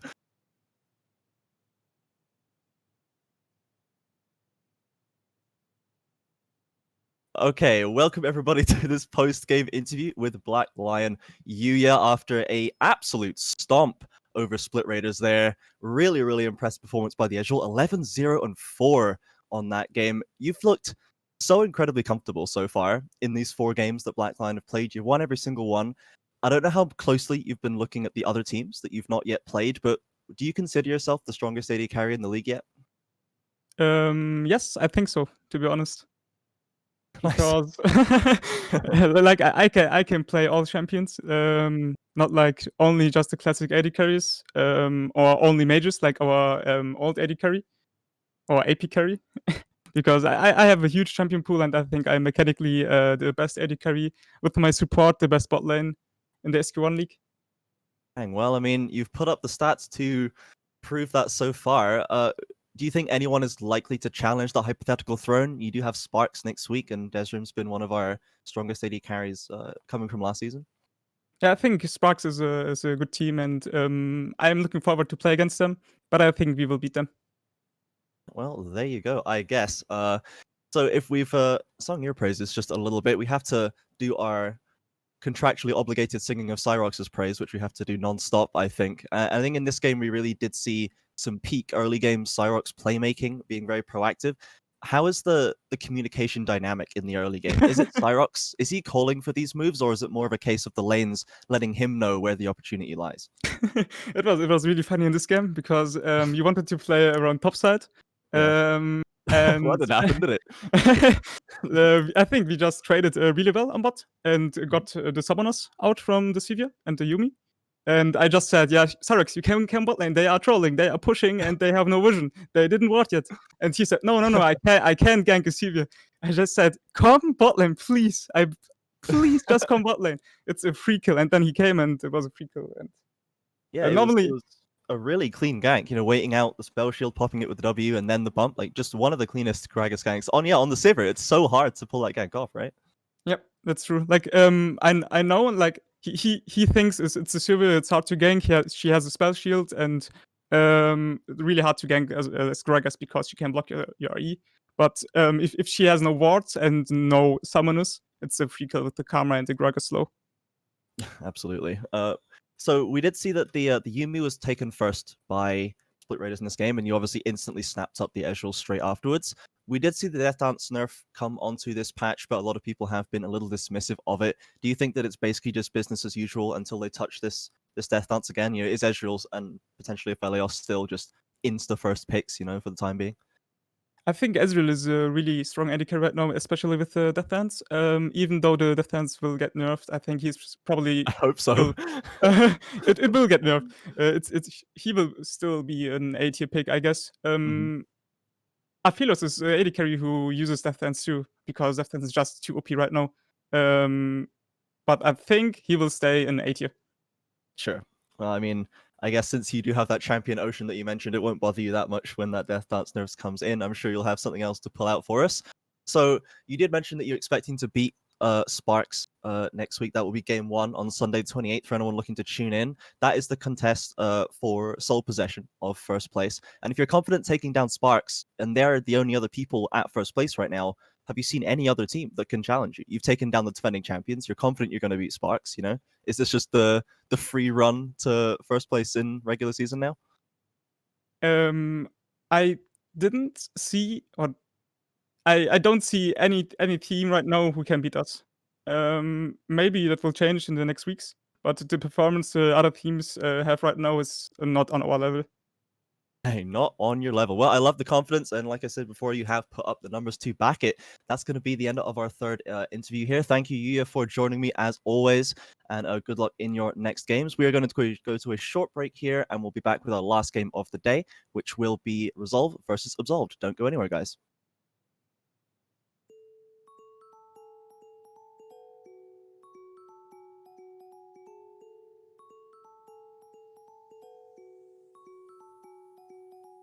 If I stay good to you and don't come back firing, if I play nice to you and don't fight back, I remember the nights, don't regret any time. So if I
What's up, folks? It's Viper Room, back with Square One, joined by Temporal. Final game of the day, week 2. Resolve versus Absolved. Those two names are far too similar.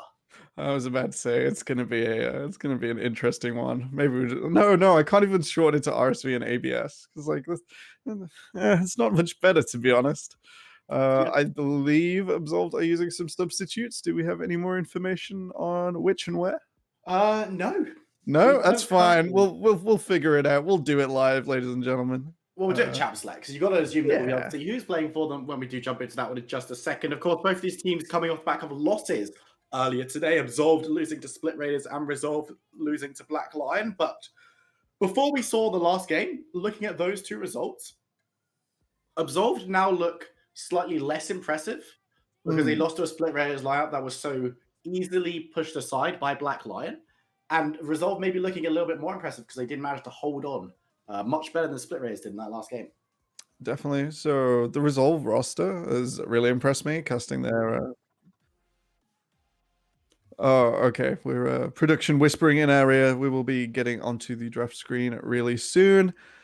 Yeah, Razar, especially Jojo, I know is a fantastic player, but haven't been able to execute on those wins. So I'd like to see something either more easy to execute or more in their style to execute. As we watched that Nidalee game, and frankly, it should have gone one way, and it was not executed the way it should have been.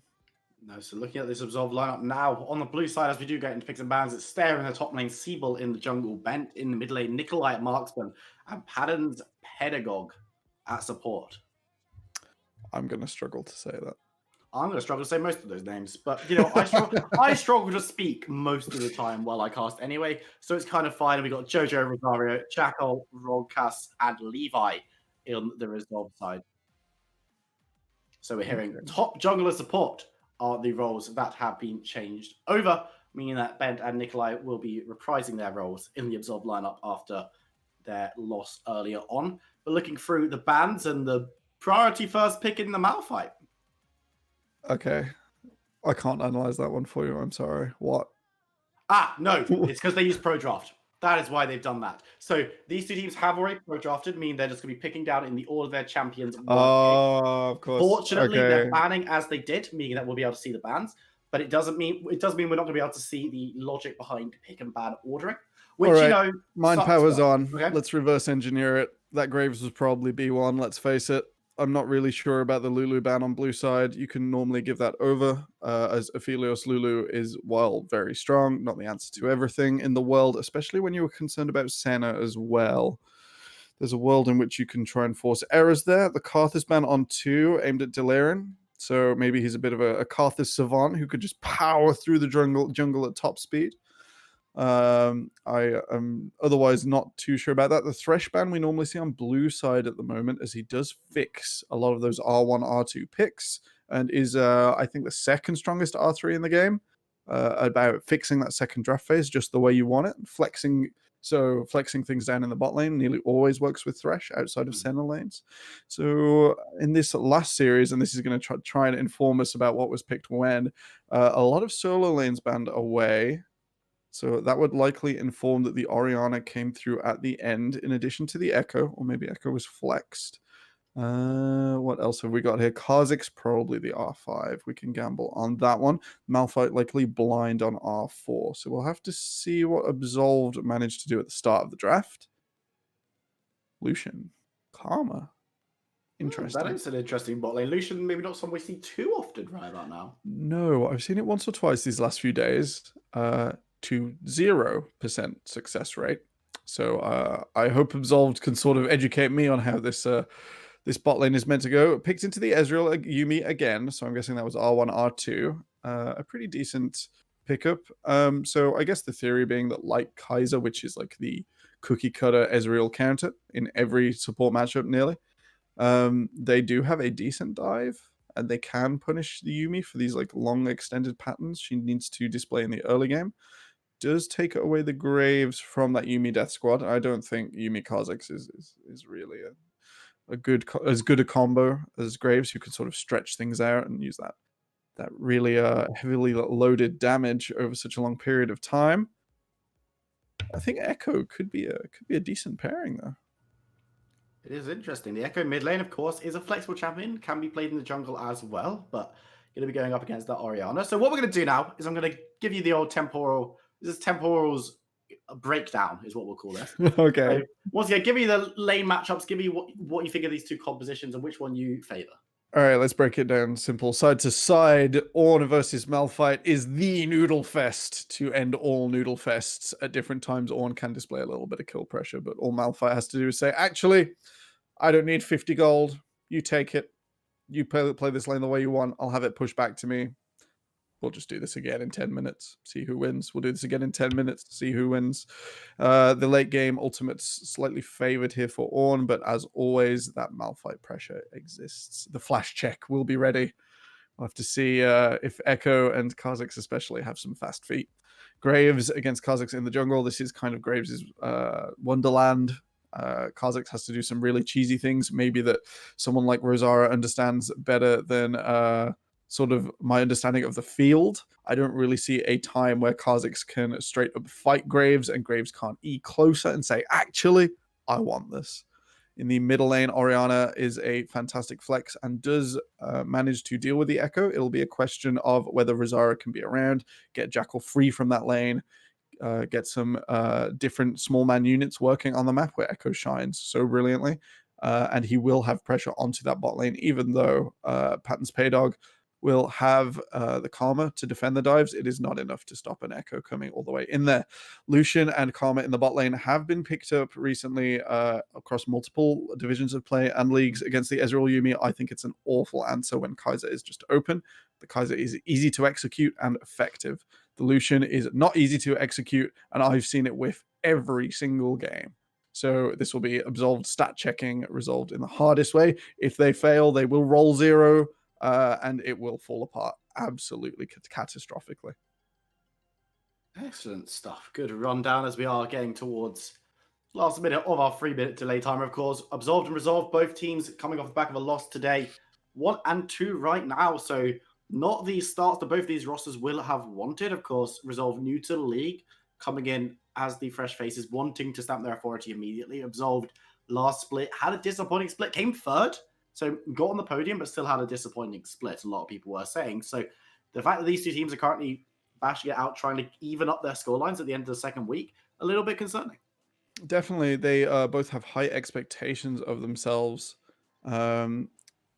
And I think it's going to be a struggle. Both of these teams will have to try and sort of end up in the middle of the pack. We spoke sort of about the field, the start of last game. We expect Black Lions to continue accelerating now as their strength of schedule gets significantly weaker, I believe, in the weeks to come. I'll have to double check that.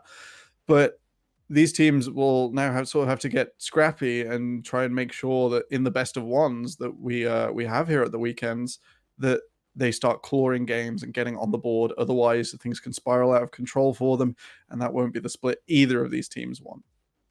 Absolutely not. Of course, fighting to prove themselves in the SQ1 Champions League summer split. 4th split of SQ1 for those of you historians at home. Neither of these teams are involved. Fourth side of the square. It's 4th side of the square. This is one. it. That's confirmed. SQ1 will be cancelled after the split. You heard it here first. No! This is going to become a cursed clip if that comes true. But this is fine. So, jumping into game pretty shortly, we're now going to be loading in. But the final thoughts on these two rosters. Which one do you prefer and why?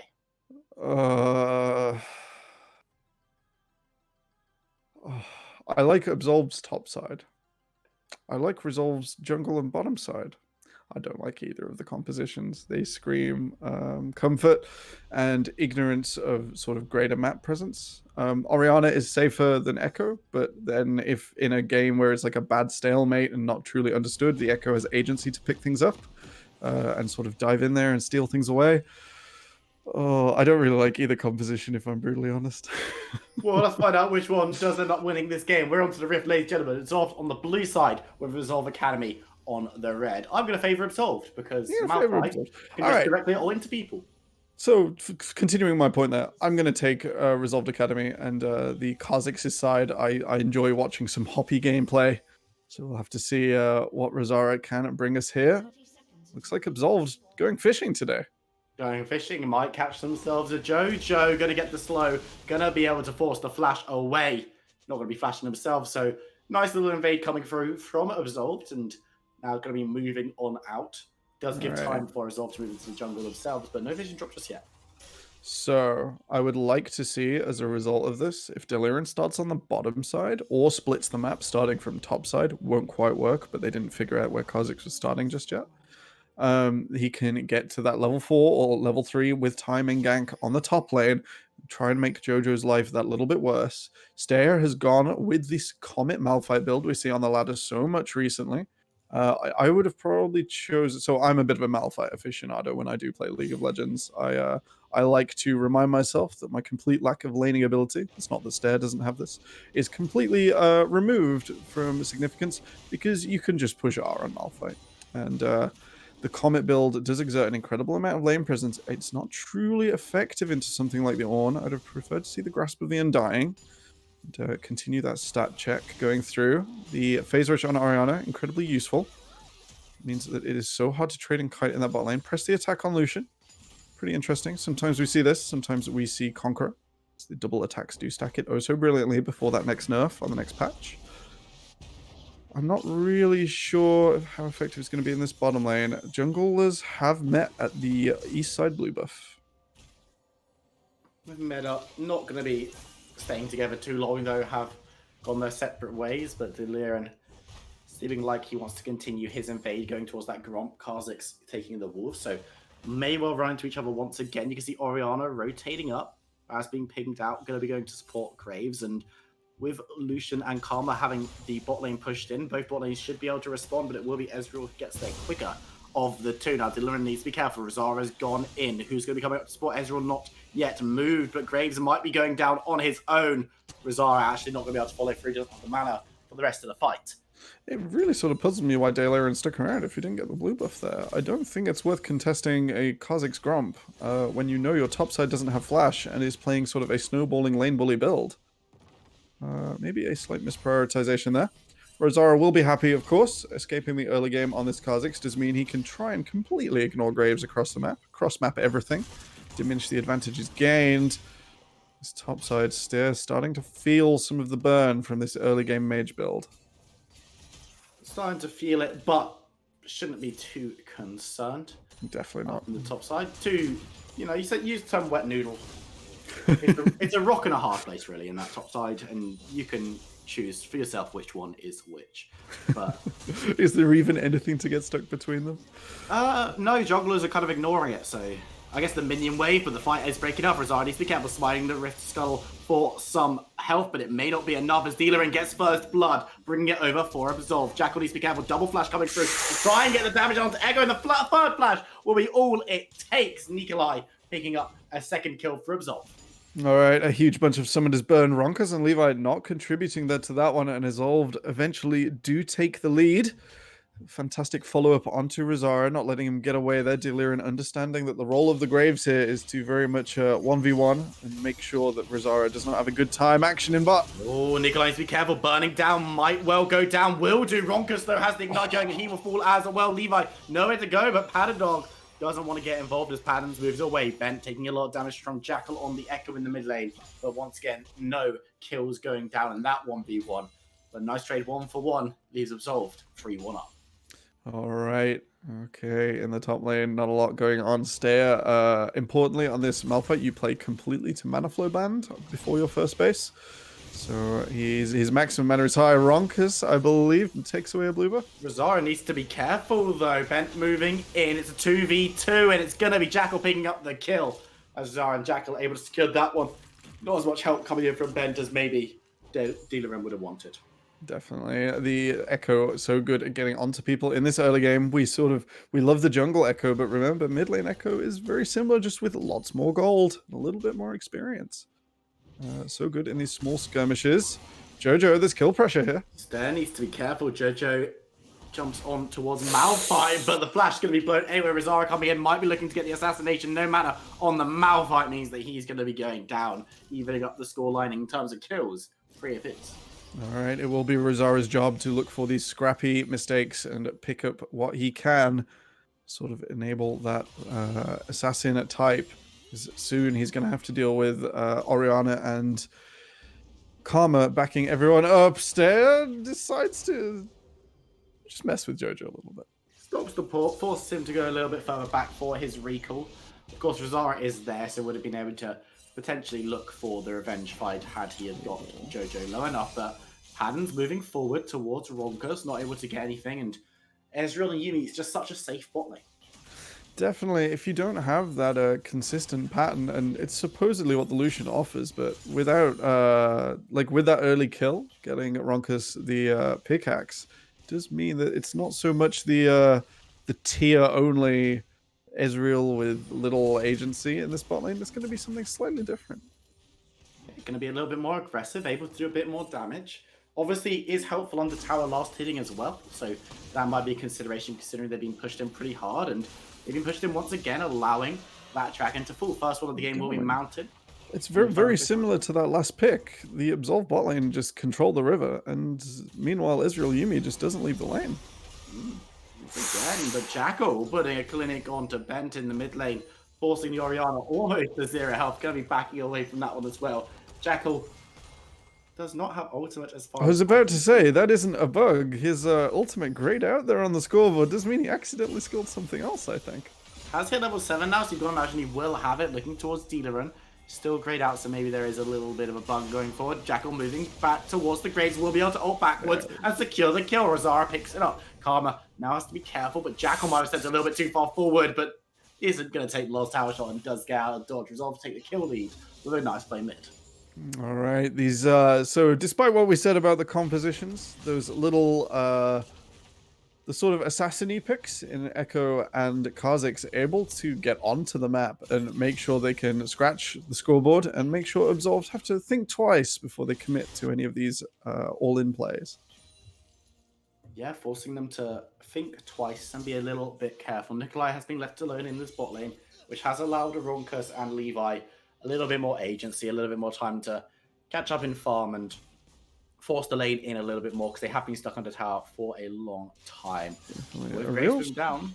Real shame that couldn't be frozen there from Nikolai and Pattons. Instead, they realize their jungler will get here on time, so it won't matter too much. Moving forward, 4v2. What can Ronkus get from this? The culling goes wide, but the damage doesn't need to be there as both members fall. It's going to be Dealer and picking up one. It's going to be Pattons picking up one. And it's going to be another kill lead coming over to Absolved. I do love Shockwave against Yuumi. It just feels so right. Yeah, huge damage there. Unfortunately, Ronkus and Levi not level 6, not able to escape the clutches of Brent. And it does look like we'll see cross-mapping here from Rosara. We'll be looking to pick up the Rift Herald. Importantly enough, 3 members of Resolved A, not level 6 yet. Jojo trying once again to use that kill pressure in this matchup. Yeah, but Steph's going to be able to move away quite rapidly. I don't know why I've got my hopes up by Perun. I really don't. In the top lane, you know, there's enough intact matchups. There's always a small level of excitement that maybe. Yeah, just maybe. It's that one time. But as a... Oh, no, you know, you've... Oh, actually, could turn this one around. The ultimate's going through from Jojo. What's Stair got here? Nothing, as he is taken down. But Jojo survives with a sliver of health. And Karma's coming in. Where's the snipe? Doesn't... No, it goes wide, meaning that Jojo stays alive a little bit longer. I don't think it will matter in the end, as the shield may be enough for the minion wave actually keeping Jojo alive, and he's dancing around in this minion wave. So low. Karma looking for it. Will she be able to get the damage down? No, she won't. Use the shield for the speed up and the heal. Won't be able to. And Jojo turns it around, gets the shutdown, and goes big to pick up some more health. Oh, what a bizarre adventure we're going on, Viperoon. From the wet noodle, like, sort of classic example to, oh no, he might do it. No, he hasn't. Oh no, he has done it. And then, Patton's unfortunately going on a journey into the minion wave. Does mean that Ronkus and Levi will ding 6 in the bottom, manage to get some plate gold. Oh my. Jumping to a replay of this bot lane play. Of course, some action while we were watching Jojo's shenanigans. Nikolai putting the damage down, does go down though, and Resolve very happy to pick up another kill in the bot side. Fantastic timing on the exhaust from Ronkus. Oh, Ronkus. Never mind, we're going again. Needs to be careful. Culling this time will land into the enemy champions, but Resolve should be able to get away. Collateral damage secures the kill. Carving in onto the Ezreal. Graves going to be picking that one up, and Absolved down but not out. And one thing that's very interesting to note, and a bit of an extra storyline here, you got to remember Jojo was on Absolved last split. Oh, okay. The revenge stand definitely coming through. I know nothing about the Bizarre Adventure. I'm sorry, guys. I'm just using the words. I mean, dunking on Ronkus and Levi does need to sort of be a theme, as we know if they escape that. Never mind, Razara. Oh, Razara going to be catching up to Karma, and this time it's not a close-fought battle, as she's going to be taken out. Razara and Jackal moving away and absolved. They faltered over the past few minutes. Definitely, this assassin style of making sure that bot lane works, making sure the Kha'Zix continues to get these picks, is going to be their victory condition, as otherwise they don't really have a way onto objectives if Absolved control the pit. We will see the Herald summoned on the bot side. Coming in for Resolve Academy. Yeah, I do always worry when Herald is not summoned in instant charge range. It's just the value. You gotta get the value. It does give Kha'Zix a little bit more time to move up river and gain some vision control before they look to start up this dragon. Will be their first of the game if they can secure it. Infernal will be the dragon on the menu. Means we're not going to be seeing a burning rift this game, but that's okay. We'll see a cloud or an ocean. I think Stair might be quietly disappointed in the top lane. An Infernal Soul Malphite Q is one of my favorite things to watch in League of Legends. It sort of follows them away and then explodes in the back line like some unfortunate Wukong ultimate. Jojo. Jojo needs to be careful under tower, taking a decent amount of damage. Graves coming in from behind. The Stair needs to get one more auto attack. Will he be able to? He will, but he's going to go down. It's going to be 1-for-1 trade. The dealer run maybe a little bit quick to move away towards the Krugs, and top laner pays for it with his life. Half a plate will mean it's a bit more of a close play in the bot lane. Resolve looking to cross map again. It is a great way to use the Kha'Zix because a straight up fight's not this champion's forte. Brent here looking for the flank. Looking for the ultimate will lands onto 2. Nice dissonance there, and Bent's going to get the kill. Shockwave dissonance used there in tandem to secure that kill, but it's going to be Nikolai who picks it up in the end. All right, I'm still not on board with the solution pick by Perun. It's doing okay, but I don't see what other AD carries couldn't be doing. Like, couldn't have done the same in these picks. Especially Yasuo. Yasuo. I'm gonna harp on Kaiser again because it really just is the answer to this Ezreal Yuumi bottom lane. But we'll have to see how it goes because I think we could see a world in which Lucian matches up against the Ornn in lane. Could be an option. It enables sort of a Karma Graves or Karma Malphite shadowing setup, which would be quite interesting. Instead, we're going to have a little bit of a lull state. Nothing quite on the map right now. And it looks like Kha'Zix Yuumi, Roving Death Squad the second, might be the call here. We'll have to see how well it works. Could be the real Death Roaming squad that we didn't get to see last game. Razara coming in towards Nikolai. He is, of course, on his own under that tower and will be going down in short order. Razara going to be healed up so he can get away, but Ronkus now needs to be a little bit careful, as we're going to see. Actually, it's going to be the Kha'Zix who needs to be careful. Levi might go down as well. Graves already picked up one on to Razara, and now chasing forward towards Ronkus, who will get the exhaust down to stay alive for a second longer. Karma now moving forward. Going to be able to land the slow this time around, but not going to be chasing any further. Stair moving on down as well, but not going to be here for a couple of seconds. Razara, Ronkus might have overstayed a little bit. I think with Delirium maybe missing that he can come in, and even on low health, the exhaust is down. Yumi's summoner spells are down, and with Red Smite, I think he could have maybe picked that one up. Choosing not to risk it this time. I suppose one TP is still up. In fact, all teleports up on the side of Resolve. Have to see how this bottom lane goes. Looking towards Jacka, will be able to get the snare down, but he's going to jump back in, get a big shield, and should be able to slide away to safety, leaving Absolved with a little bit of damage on that. All right. Importantly enough, with this Resolve composition that looks for assassinations, picks, and rotation errors, we can't have too many fumbles here, especially from Karma. Well, in fact, you know what? We're going to see it happen in real time. There needs to be careful, gets the ultimate up, but then flashes into the jaws of Jojo, who gets the knock-up mid-blast and allows Razara to pick up the kill.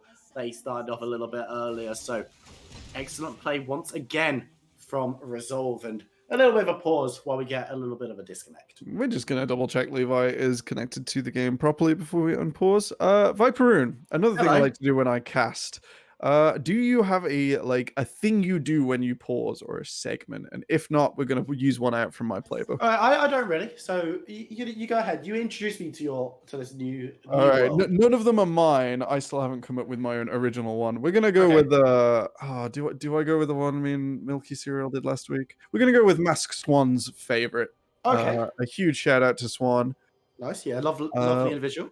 What is your interesting fact of the day? Have you recently seen any bizarre or weird facts? Not related to League of Legends at all. You know what? I should have a fact because in the morning, this isn't the interesting fact. In the morning, I wake up and I've got a smart alarm thing, one of those situations, and it gives me a fun fact at the beginning of every day. What? I want to say the fun fact today was it's Prince William's birthday today. I want to say. So happy birthday to Prince William. If it is, we share the same name as well, but I'm not royalty. I'm just square one royalty, as it were. But yeah, there's your fun fact of the day for all of you. Fun fact of the day. All right. Oh, happy birthday, Your Royal Highness. Okay, and we're gonna, I guess, off that capitalization of taking out Stair, his teleport is available, but we're gonna see the Rift Herald going down here. Levi will complete the numbers advantage on this top side. Brent does have teleport, but Bent, sorry, does have teleport, but we're not going to see it utilized here. Instead, Kelly or Shirley will be taken away. And, we're going to go back to a more neutral lull state, I guess. Ronkus not quite performing as well as Black Lion's Yuya on this Ezreal, but that's to be expected, I suppose. I still want to petition people for second Rift Herald to be called Sheldon. Sheldon. All right, let's go with Sheldon. I think it just sounds better. I've been harping on this ever since last split with multiple leagues, bringing it up, and other casters being like, "What are you doing? You absolute clown! You're meant to be professional. Why are you shouting? Oh, look, it's Sheldon!" 18 minutes into my League of Legends game, but you know, I mean, it's all good. It's all good fun, and Ronka's going to be burning the ultimate just to stop the recall from the Karma just for a few seconds longer. And yeah, as you say, lull state right now, neither team really wanting to force anything, just going to be looking to poke down. And Absolved should be a little concerned that this Ezreal counter pick has allowed him to get to Manamune and Boots. And even though he's not accelerating out of control, this will be the 18-minute-ish online Ezreal, which we know and love. It's still gonna get there. And in the meantime, we've split dragons and given over Rift Heralds. It's a little concerning, but still not the end of the world. Patton's poking back a little bit here. It's gonna be a bit of a wet noodle fight everywhere, not just from top lane, but from all the lanes. All the lanes. Rosara trying to sneak away this dragon. I didn't really think with the composition they would instead go for a fast dragon. They couldn't. Looking for a fight though. Going to be able to secure the kill onto Graves, and now Resolve are going to be adopting this Cloud Drake as long as they can. Jojo calling in the ultimate, looking for the knockup. Will only land onto 2 members though. Only going to be killing Karma and Oriana. You can see on the backside, Ezreal needs to be careful. Ultimate coming in from Stair. Nikolai picks up the kill off screen as Levi now needs to be careful. Finds a new host. It's going to be Jojo. Moving forward though. Jackal doesn't care about any of this damage. Looking for it. He might need to get a little bit more. Will be able to bounce back directly towards Stair, who now realizes he might be in the wrong neighborhood. Going to be moving away. Nikolai trying to get the damage down, but he's not going to be enough as Jojo secures another kill. Will they find Oriana? I think they will, and they're going to be able to secure. Oh no, they're not. Bent is going to be able to dance away for now, and it's going to be Levi's homing missile that will be able to secure the kill. Stair, the only survivor from Resolve from that fight. Dealerin is back up, but needs to be careful. Malphite now could be the target of Jackal's ire. Looking forward, trying to get the damage down. Will be able to do quite a lot. Gets his help from Yuumi. Will he be able to pick up the kill onto the Malphite? He will for the delayed ace over Absolved, and Dragon still stands. A bit of an extended fight does see Resolved pick up an advantage and a priority onto this Dragon. Absolved will have to check the pit, which is not really what you want to do into a bunch of assassins. Yeah, unfortunate that Ronkus was found out there by Nikolai. I guess that is some merit of the Lucian pick. If it does find Ezreal in the 1v1, will do some serious damage. Yuumi not able to help him out there. I think this is exactly what Resolve want. These extended team fights really paying off for Jackal. A huge chrono break did manage to restore his full health bar. It's always a great time when an Echo can choose to do that. Definitely good position for Resolve Academy to be in. 20 minutes into this one almost, and they are sitting on a healthy gold lead, have got themselves 2 dragons, and have picked up a couple of towers as well, and have been able to defend their own. So Resolve definitely feeling the more comfortable of the 2 sides as we move towards the later stages, or the middle stages of the game. Sheldon's Moving here. forward, Sheldon is here. Members of Absolved moving forward, trying to keep Ronkas away from the tower. He will still be half health and should be okay. The ultimate will burn through the minion wave. Resolve break the siege once again. Okay, not sure if Nikolai really wanted to use that there, if he knows Sheldon is on his way down. Instead, we will assemble the men and make sure that Rift Herald is replied to. Ronkus and Levi poking forwards. Here comes Sheldon. Charge down. Going to be able to secure the tower. Third one for Resolve. Are going to be able to break open all of those outer towers, opening up the rest of the jungle to get some vision and start skirmishing around the buffs. Also makes life a much, much easier time for contesting stuff like the Dragon, where they do need to be getting that deeper vision to secure those objectives. Ronkas stepping forward, not as confidently as we saw last game from Yuya, but Ronkas, of course, hitting these spikes a little bit on a more usual time frame now with those 2 items. Definitely. I suppose it's the exception, not the rule, that Yuya popping off into sort of the 1v9, or I suppose it wasn't even 1v9 with the rest of the team doing so similarly. Instead, we will have a regularly scheduled Ezreal Yumi. So a small gold lead for Resolve. I say small because it is 5,000, which isn't small on its own, but it's mostly sitting on Ornn. And while Kha'Zix is significant, the Ezreal not online any earlier because of it. Going to see another pause. Should we go for another segment? Oh yeah, I've got one for you. Oh, hit me. Okay, in celebration of the royal birthday. Mm-hmm. If you're planning a birthday pie for yourself, which League of Legends champion would you least like to attend? Oh dear.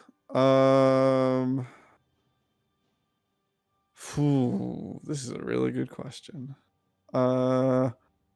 So while I do love Malphite, and he's my immediate inspiration with him in front of me, I think he might break some furniture. You know what I mean? Unstoppable force, a few walls. After a few drinks, things might get out of hand, and might have to have Ornn pick him up and sort of carry him away. Take him home. Put Take him him away. On the converse, rather, I would like Yumi to be there. Yumi seems like she'd be a lot of fun. I do enjoy cats in general. Wouldn't mind throwing a few books around, playing fetch. I do think we are back onto the Playing rift. fetch. She's a Playing cat. fetch. What- Yeah, but she If you want she to be likes talking about jump- playing fetch, why not Nasus? What? She Like, jumps over books. I think Nasus might break a few walls if I pretty large, throw the yeah. ball the wrong way. yeah. I think Nasus would probably be more insulted that you were throwing books around, to be honest. I mean, But, yeah, he's got to defend that library. yeah, that's his whole shtick. But back into game now. Throw his stick. Like, you know, Nasus got Why are you his book. touching my staff, human? You are not worthy. Redicton's got his anger issues, and Zerath's a big floaty laser guy. Oh, He's Zerath all would that be with it. cool. That'd be like a full disco. See, I think the worst one might be Brand, just because by him attending, he's going to burn my house down. Yeah, potentially, but also, you know, it's nice to just have those candles like snap done. Pretty handy. Help with the cooking. Imagine Brand's a Yeah. decent chef. I reckon he burns everything. Oh, maybe. You know, after a while, you gotta hope. Jackal getting punished on the bot lane. I don't really enjoy the lane assignment against the Malphite. This is exactly who he wants to see in lane. It's who that combat style punishes the most. Would instead prefer the Ornn. His teleport's coming up at the same time, so would match any objectives anyway. So unfortunately, Jackal really does prefer the Orianna lane. Oh dear! Big engage coming in from Razara. Going to be able to pick up the easy kill onto the Karma. And there's not been any kind of reply across the map from Resolve. They're not able to do anything. Yes, they've got to stay on the bot side, but Razara now looking to pick up something more. Going to be looking... No ultimate's going to be landing, though, and Jojo just use his ultimate to zone a little bit. Yeah, zoning shockwave. Not landing, but hey, cooldown's traded backwards and forwards, so Bent won't be too upset about that one. Jackal has healed up in this bottom lane. I'm still not sure it's exactly where he wants to be. Stare will instead start running. Going to be I mean, reasonably happy to get out of that one, but meanwhile, Resolve Academy are going to be reasonably happy to start up this Baron buff. It's going to be spotted out, but there's no chance for Absolve to be contesting this one. One big collateral damage won't even land. It just hits Jojo square in the chest, and he's just going to walk it off. 5 members of Resolve Academy now have the Baron buff at 23 minutes. I guess, meanwhile, at the Baron Hotel, Jojo just wanted to wash, so he'll stand there in front of the Super Soaker, make sure it can't contest anything. But, I guess RSVA, Resolve Academy, will just continue snowballing this one forwards. Dragon is coming up, and we go to a replay on the bottom side. So I guess with Jackal on the reset, all that poke hasn't gone through to work.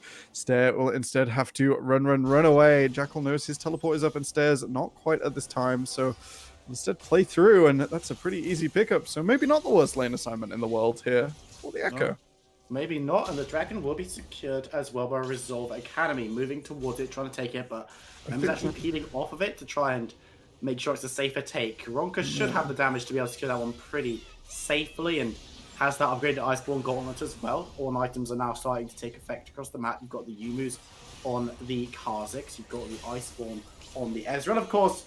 Orn's picked up a couple for himself as well, but in this fight, Dealer, and it's going to feel the full force of those items, going to be taken down by Rizara on the Kha'Zix, and looks like Resolve, they're just feeling more and more confident each and every play and looking to push in for more.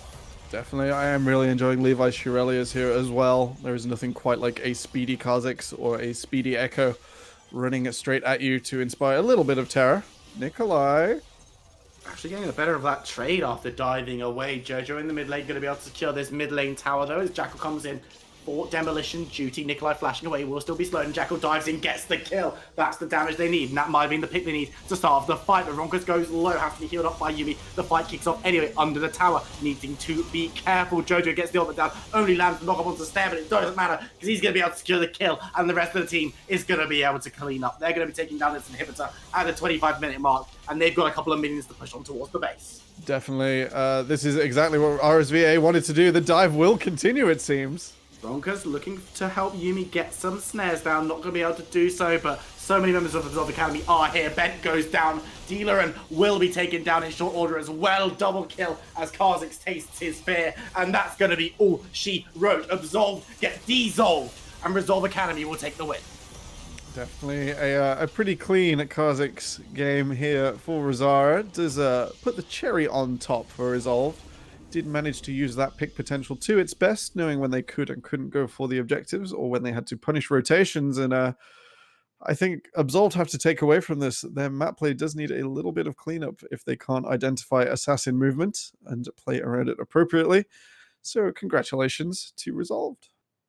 Yeah, Resolve Academy picking up the win. Very convincing. It wasn't as convincing as our last game together at Temple, but I think it was still pretty safe. Absolved had a lot of good plays in the earlier stages, but then they kind of faltered around in these bigger fights, and they never really managed to get their way back into it. Definitely, I think any punishment of the Ezreal Yuumi slightly abandoned after 15 minutes, and it sort of just carried on from there.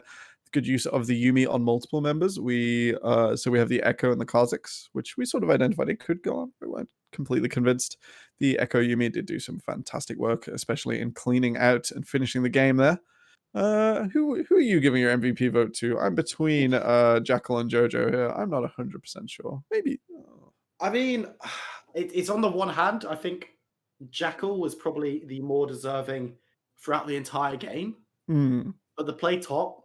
Oh, it was like I want to give it to I'll give it to Jackal. I think Jackal played exceptionally well, especially able to and that last pick at the end of the game, which did secure the winner. Definitely, it went from large advantage to here are the Nexus towers very, very quickly. Well, we're gonna have to see what the response is to that MVP going over to Jackal, as we're gonna be jumping to CJ, and he's giving us an interview with Jojo. So stay tuned to. Oh no! Apparently we're not. Not yet. But there will be an interview with Jojo. We're excited about the interview. A minute or so time. But you know, that's the final game of SQ1 Champions League Week 2 for the summer split. Definitely some exciting games coming through, and it's always good to see these teams, and especially after the last split, new rosters coming through, kind of feeling out what these new players are like, and we've definitely got some talent here. it's always comforting to know that like the league will continue to be such a good place for these players to play. Like it is that sort of amateur league you need. It is the on ramp, and it isn't sort of like a joke on an on ramp, or just like, you know, it's where you park your academy team while you coach some players. Instead, it's pretty good competition, and I'm happy to see Glad Lion continue to accelerate into the distance, leaving the other teams in the dust, or rather in the jungle underneath the line. But yeah, it's been a lot of fun. Are lions really jungle animals? No, the They're King more of the Jungle is a savannah. bit. It's a bit of a throwback Yeah. to our Circle of Life pun, but yeah, What do despite you being mean? King Wait, of the what do you Jungle, mean they it's do. the? What do you mean it's the like Circle of Life's Lion King, and there's not a jungle in that film? Yeah, exactly. But the lions are the king of the jungle. Do they? No, They don't don't. live in. They don't. But it's the phrase. Goodness, right? It makes Well, no sense. it doesn't make any sense at all. Do you know what? We're going to leave the CJ and JoJo to make some sense of this. Thank you very much for watching us. Make sure to stay tuned for the interview, and we'll see you next week.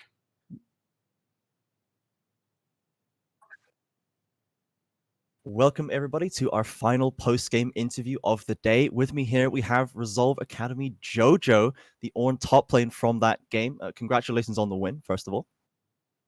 Thank you very much for the interview, and yeah, really good game from us. I'm proud of Yes. us. So from the look of the draft we saw on stream, was this done beforehand on Pro Draft?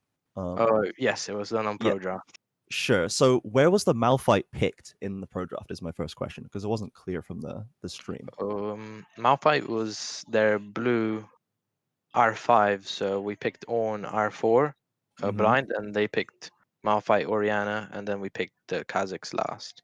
Sure. So they opted into the Malphite Ornn matchup. It did feel like a bit more of an eventful Ornn Malphite matchup than maybe the average game. Were you prepared for so much action to be going on, or were you hoping for maybe more of just like a gentleman's agreement to farm it out?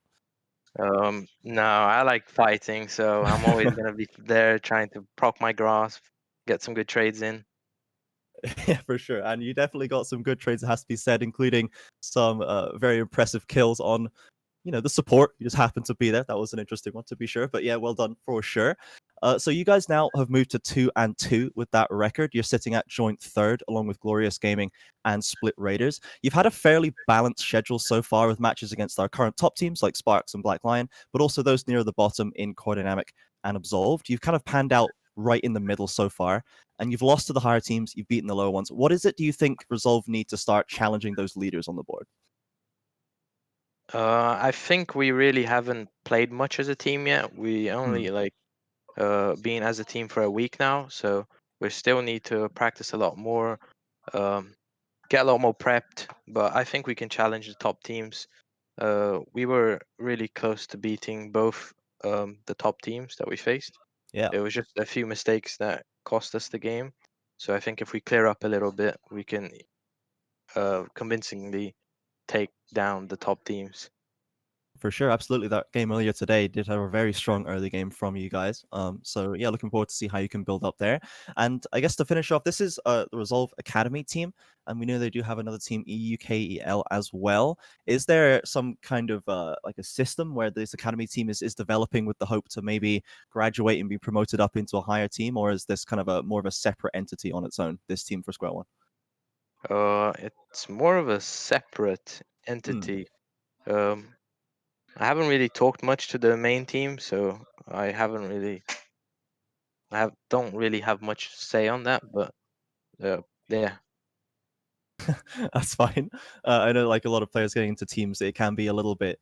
It's all very new, and like the players are kind of new to competitive, and teams are trying to get their self in order. So that's fine, I guess. And we'll see how much you guys can do, and excited to see how you guys grow, because as we say, you've had some really impressive performances. So thank you very much for just speaking with me very briefly here. That is going to be our final interview of the day and our last game of the day. We are going to be jumping off now, and we'll be back next weekend, same time as always, 2 p.m. CEST, Saturday and Sunday. Please, I hope you all join us then. Thank you for watching.